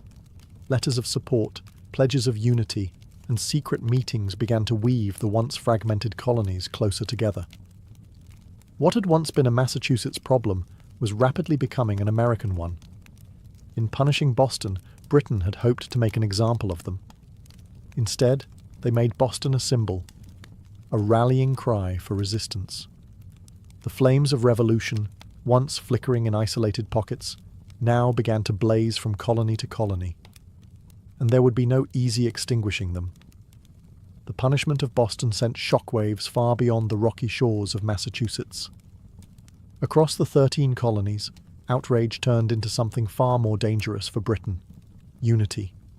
For years, the colonies had acted like distant cousins, bickering and competing, separated by geography, religion, and trade rivalries. But when Parliament slammed Boston's harbour shut and stripped Massachusetts of its self-governance, Americans across the continent realized if it could happen to Boston, it could happen to anyone. From Virginia to Pennsylvania, South Carolina to New Hampshire, the response was swift. Colonists sent wagons full of food, supplies, and letters of solidarity to the suffering people of Boston. Town meetings buzzed with anger.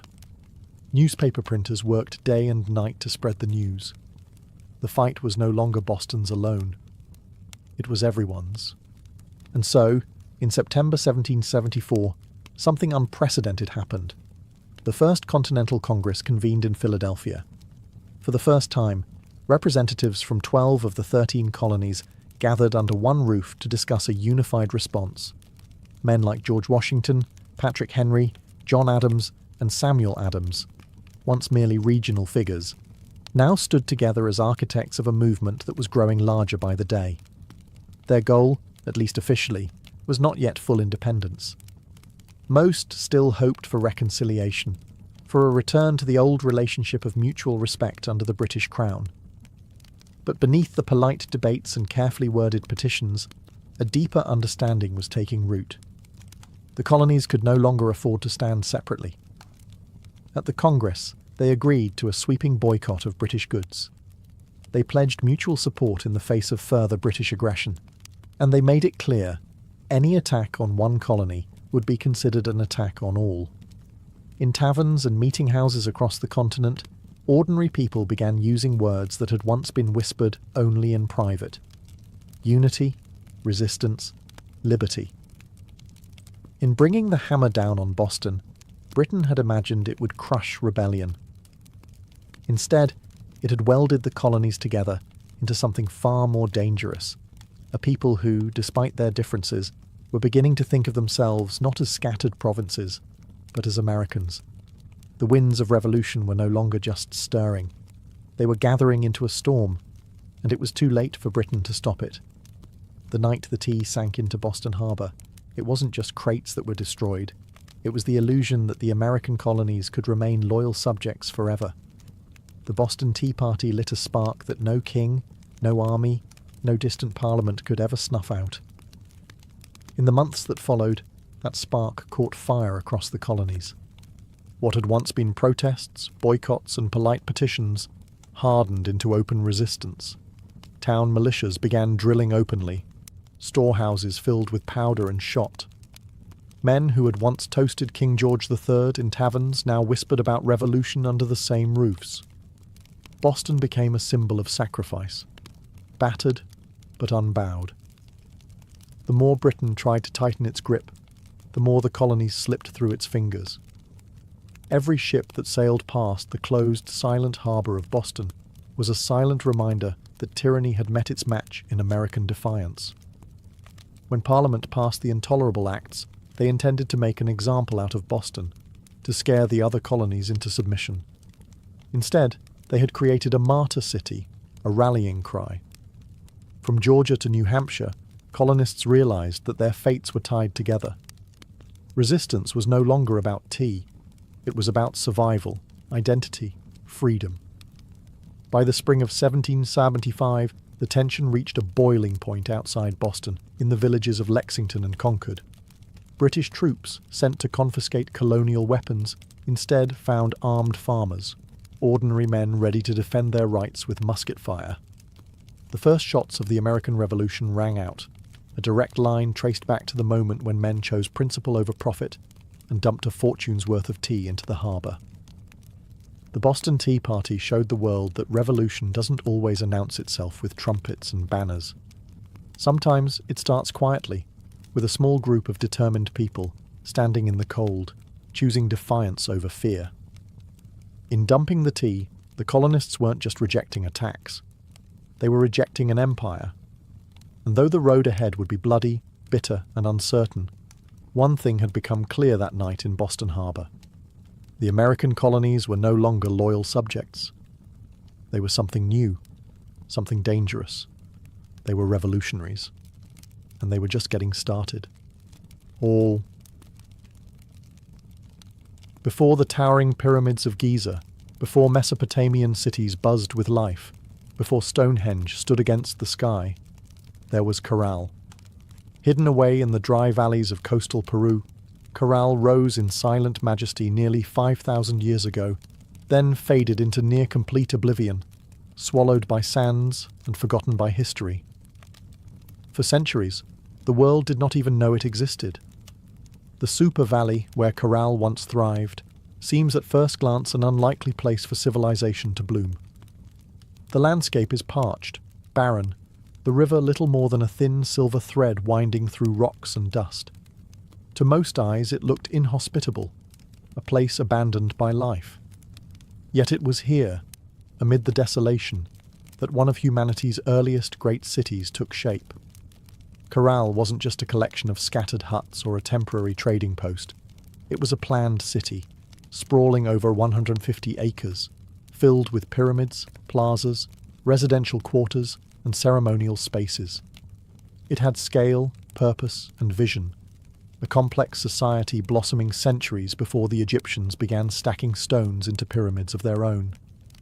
The people of Corral achieved this without the wheel, without written language, without metal tools.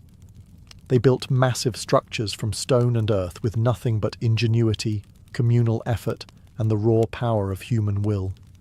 Yet for thousands of years, Corral's existence remained a secret. Even when travellers stumbled across the strange, weathered mounds scattered across the valley, they mistook them for natural formations, mere hills sculpted by the desert winds. No one imagined that beneath the sand lay one of the oldest cities in the world, predating even the civilizations that history books had crowned as the firsts.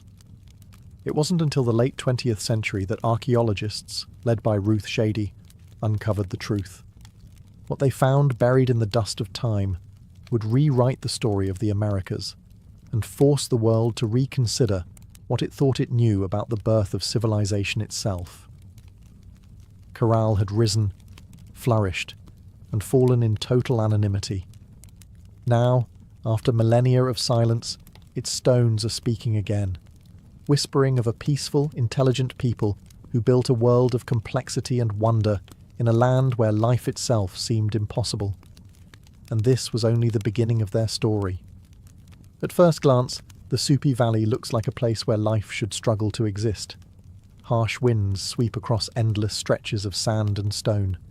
The sun beats down mercilessly, drying out the earth, baking the landscape into cracked, brittle sheets. Water is scarce, the river a meandering thread fighting for survival. To the untrained eye, it is a wasteland, barren, empty, forgotten by the gods. But the people of Corral saw something different. They did not see a desert to be feared.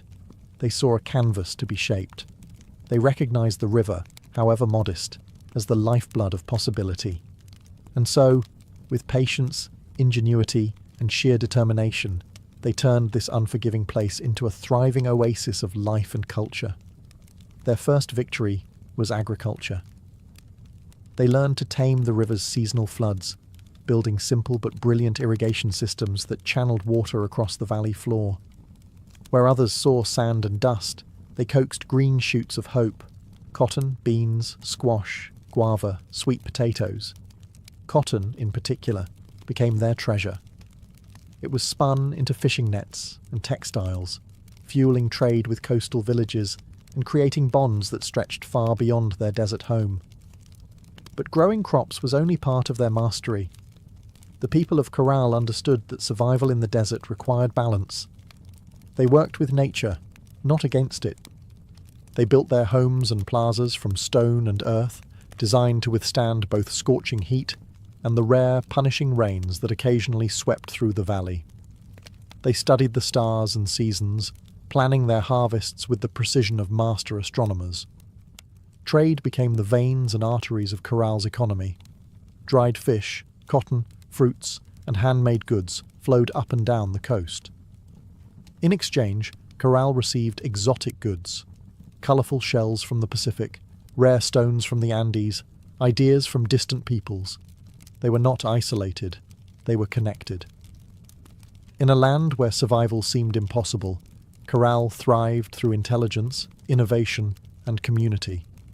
They didn't conquer the desert with brute force. They partnered with it, learning its rhythms, respecting its power, building a society that was not just functional, it was extraordinary. Against the odds, Corral blossomed into a beacon of civilization. And it was only beginning to rise. Rising out of the desert like ancient guardians, the pyramids of Corral defy everything we thought we knew about early civilization in the Americas. These were not small, crude structures built by primitive hands. They were massive, deliberate works of architecture, created by a people with vision, organization, and ambition. The centerpiece of the city was the Pyramid Mare, the largest of Corral's monumental structures. It stretched more than 450 feet in length and towered nearly 60 feet above the desert floor, a feat of engineering on par with the early wonders of the ancient world. Built from stone, mud, and woven reed bags filled with rocks, the pyramid was designed not just to endure the harsh climate, but to withstand the punishing earthquakes that occasionally rattled the region. And endure it did, standing silent against wind and time for nearly 5 millennia. But the pyramids of Corral were not tombs. Unlike the massive burial complexes of Egypt, Corral's pyramids served a different purpose. They were centers of ceremony, power, and public life. Temples and gathering spaces crowned their summits, accessible by broad, elegant staircases. Fires once burned atop these platforms, and rituals were held beneath the endless Peruvian sky. At the foot of the pyramids, vast plazas opened up, sunken and circular, inviting thousands to gather for religious ceremonies, political meetings, and communal celebrations. The very design of Corral's cityscape suggested a society that prized community and order, a people deeply connected to one another and to the cosmos. Around the pyramids, smaller residential complexes fanned out, likely home to priests, administrators, artisans, and farmers. The pyramids themselves seem to have been strategically placed, aligned with celestial events, sunrises, solstices, the cycles of the stars. To the people of Corral, architecture wasn't just practical, it was spiritual, mathematical, cosmic. Walking among the weathered stones today, it's almost impossible not to feel a strange sense of awe. These structures were raised without metal tools, without the wheel, without beasts of burden. Yet they rose with symmetry, scale, and staggering precision. The great pyramids of Corral were not built for vanity, nor for war. They were built to connect earth and sky, community and cosmos, humanity and eternity. And they still whisper across the sands, telling a story that refuses to be forgotten. Among the ruins of Corral, there is something profoundly different, something that sets it apart from so many ancient civilizations. No weapons have been found buried beneath its sands. No defensive walls circle its plazas. No mass graves hint at bloody conquest or internal strife. Unlike the kingdoms that rose and fell through war, Corral was a society built on peace. It's a revelation that defies expectations. Here was a civilization that flourished not through violence, but through cooperation, trade, and shared belief. The people of Corral seem to have invested their energy not in armies or fortresses, but in architecture, astronomy, music, and communal life. Their plazas and pyramids weren't monuments to victory over enemies. They were centers of celebration, worship, and governance. This was a civilization that chose to gather rather than conquer, to negotiate rather than destroy. Trade was the lifeblood of Carroll's success. Cotton, grown along the fertile riverbanks, was spun into fishing nets that were traded with coastal communities. In return, Carroll received dried fish, an essential source of protein, and exotic goods from faraway places, colourful shells from the Pacific, precious stones from the highlands, and even rare tropical fruits from distant valleys. This wide network of trade stitched the region together, binding far-flung communities into a peaceful web of mutual benefit. And in the centre of it all, Corral thrived as a cultural and economic hub. Religious and ceremonial life played a vital role in maintaining social harmony. The city's grand public spaces and sunken plazas likely served as stages for rituals that united the people under shared spiritual beliefs. Music filled these gatherings, flutes carved from condor bones, drums made from deer hides, creating soundscapes that echoed across the desert, tying individual lives to something greater. Leadership, too, appeared to rely less on military strength and more on spiritual authority and civic organization. The city's leaders must have coordinated massive construction projects, seasonal agricultural cycles, and complex trade agreements, all without leaving behind the brutal scars of war.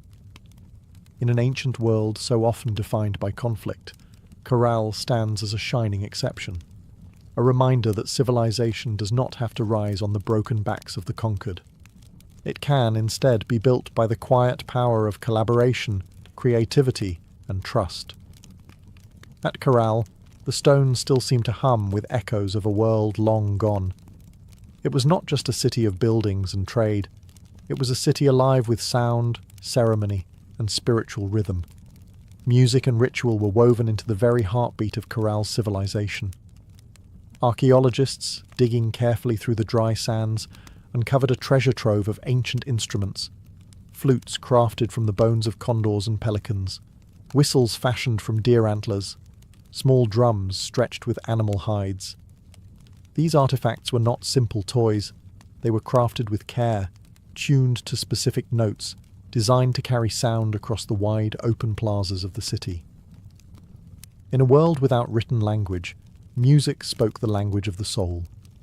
Imagine it, the low thrum of drums rising at dusk, flutes keening like the desert wind, feet stamping on the sunken plazas as hundreds gathered under the fading light.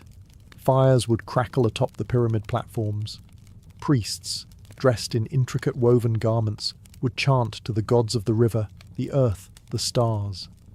In those moments, Corral was not just a city, it was a symphony. The layout of Corral itself suggests that ritual life was at its core. The grand plazas were not mere open spaces. They were stages for communal ceremonies, carefully designed to draw people together. The sunken circular courts acted like ancient amphitheatres, focusing sound and sight onto the rituals performed at their centres. And above them all, the pyramids loomed.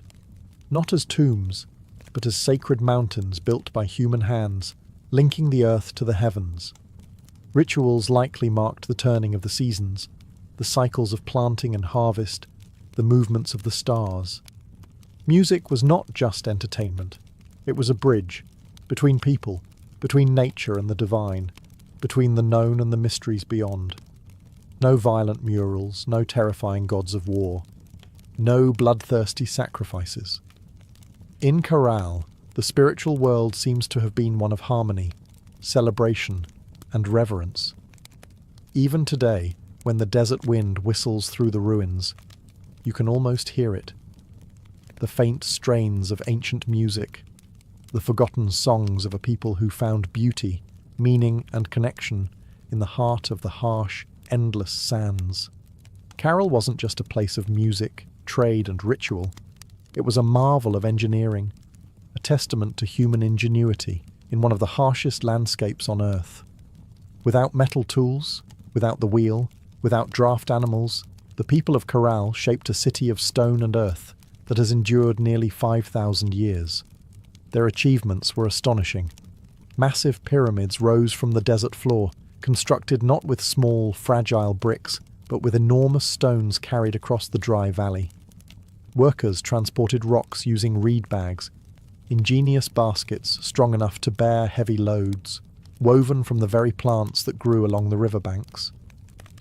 Layer upon layer, they built with care, stacking stone and filling the interiors with rubble to create structures that could withstand not only time, but nature's fury. And they understood nature well. Corral lies in a region prone to violent earthquakes, yet their pyramids and plazas survived largely intact. How? By mastering earthquake-resistant architecture. Builders used flexible construction techniques, layered fills, wide foundations, and rounded corners that allowed their monuments to absorb and dissipate seismic energy. It was engineering born not from textbooks, but from an intimate knowledge of the earth itself. Water management was another silent triumph. Despite living in a desert, the people of Corral developed sophisticated irrigation systems. Channels and canals carefully guided river water to their agricultural fields, allowing crops to flourish even during dry seasons. No water was wasted. Every drop mattered. The layout of Corral itself reflected brilliant urban planning. Major structures aligned with key astronomical points, suggesting a deep understanding of the solar cycles. The sunken plazas, with their precise geometry, were more than gathering places. They were instruments for tracking the heavens, allowing priests and astronomers to predict seasons crucial for survival. Even the city's organization spoke of a complex society. Residential zones, administrative areas, ceremonial centers, all were arranged in harmony, balancing communal life with sacred spaces. They built not just for the moment, but for generations. Today, as modern engineers marvel at Corral's resilience, they are reminded that greatness is not measured by technology alone.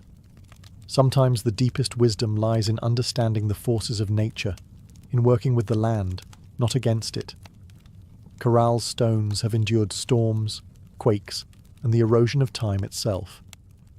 They stand as a silent testament to a civilization that engineered their dreams into the desert sands. For centuries, the city of Corral flourished, a beacon of peace, music, trade, and architectural mastery in the desert sands.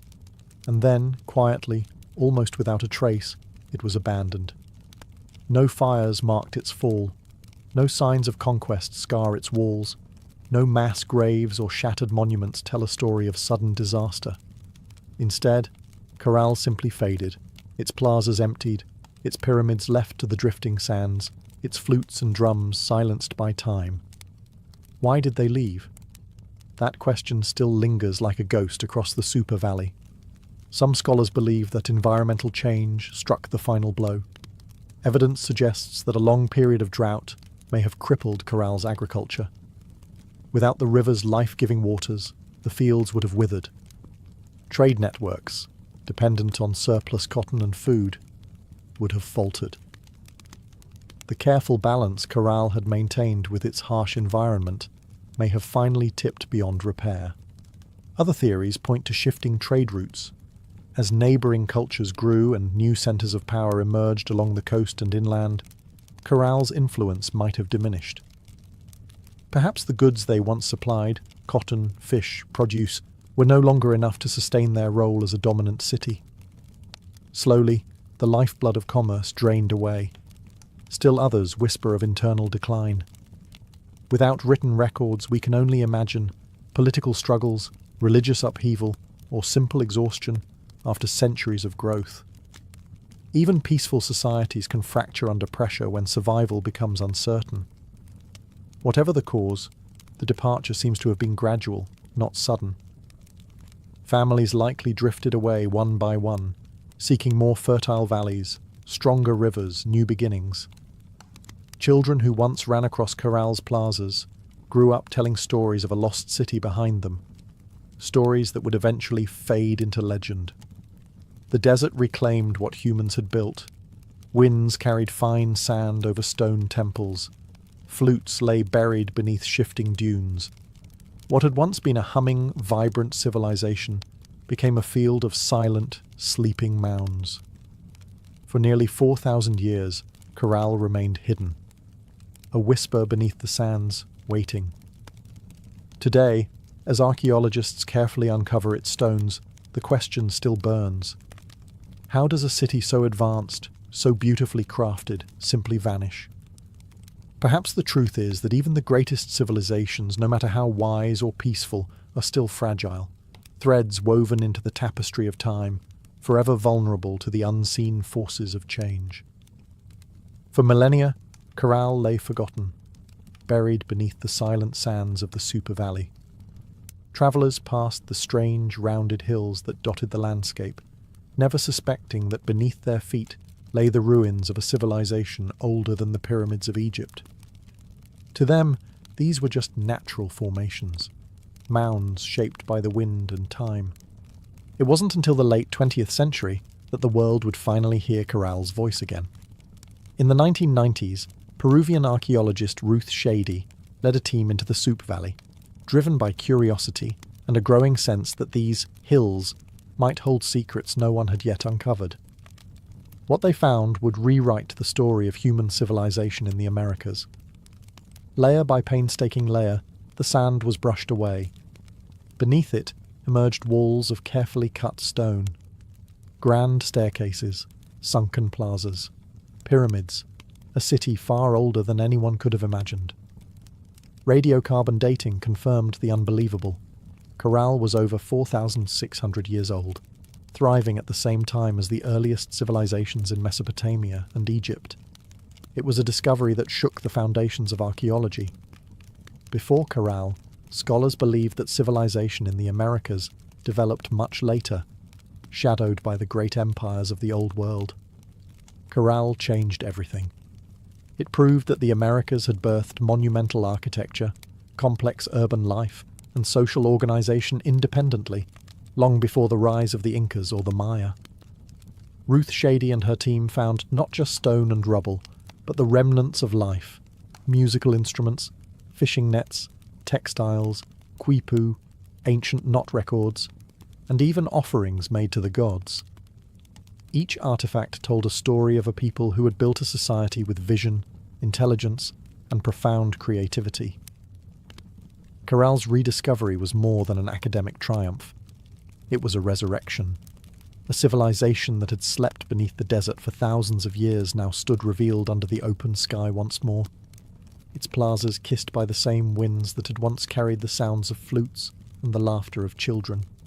Today, Corral is recognized as a UNESCO World Heritage Site, a fragile, priceless link to humanity's earliest dreams of building, belonging, and believing.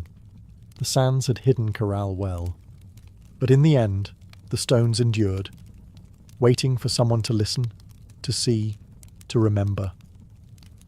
Corral stands today as a silent giant, a reminder that civilization's roots stretch far deeper than we once believed. Among its pyramids and plazas, the ancient stones whisper a story that reshapes our understanding of humanity's journey, a story not of conquest and bloodshed, but of harmony, ingenuity, and hope. Long before the towering empires of Greece, Rome, or even Egypt, the people of Corral were building something extraordinary. They raised pyramids without the wheel. They mapped the stars without written records. They created a thriving society rooted in trade, music, ritual, and engineering, all without leaving scars of war upon the land. In an era often defined by conflict, Corral offers another vision of what civilization can be, a society that valued connection over conquest, knowledge over domination. It reminds us that complexity does not require violence, that greatness is not measured by how many armies march across a battlefield, but by how a community comes together to build, to create, to dream. Carol's legacy reaches far beyond the dry sands of the Soup Valley. It challenges old assumptions that civilization had a single cradle, that urban life and monumental architecture belonged first to the Old World. Corral proves that humanity's spirit of innovation and aspiration arose independently in many corners of the earth, shaped by different hands, but driven by the same eternal desires: to endure, to celebrate, to reach toward the divine. Today, walking among Corral's weathered ruins, you can almost hear it. The pulse of drums, the low hum of flutes, the murmur of traders bargaining in the plazas, the laughter of children racing through stone alleys under a sky of endless stars. Their lives, their dreams, their stories are still with us, etched into the bones of the earth. Corral teaches us that even when civilizations fall, their spirit can endure, sleeping under sands, waiting to be remembered, waiting to inspire again. In the great timeline of human history, Corral shines not just as a relic of the past, but as a beacon for the future. A reminder that, even in the harshest deserts, even under the heaviest sands, the seeds of wonder, wisdom, and peace can take root, and build a world that reaches for the stars.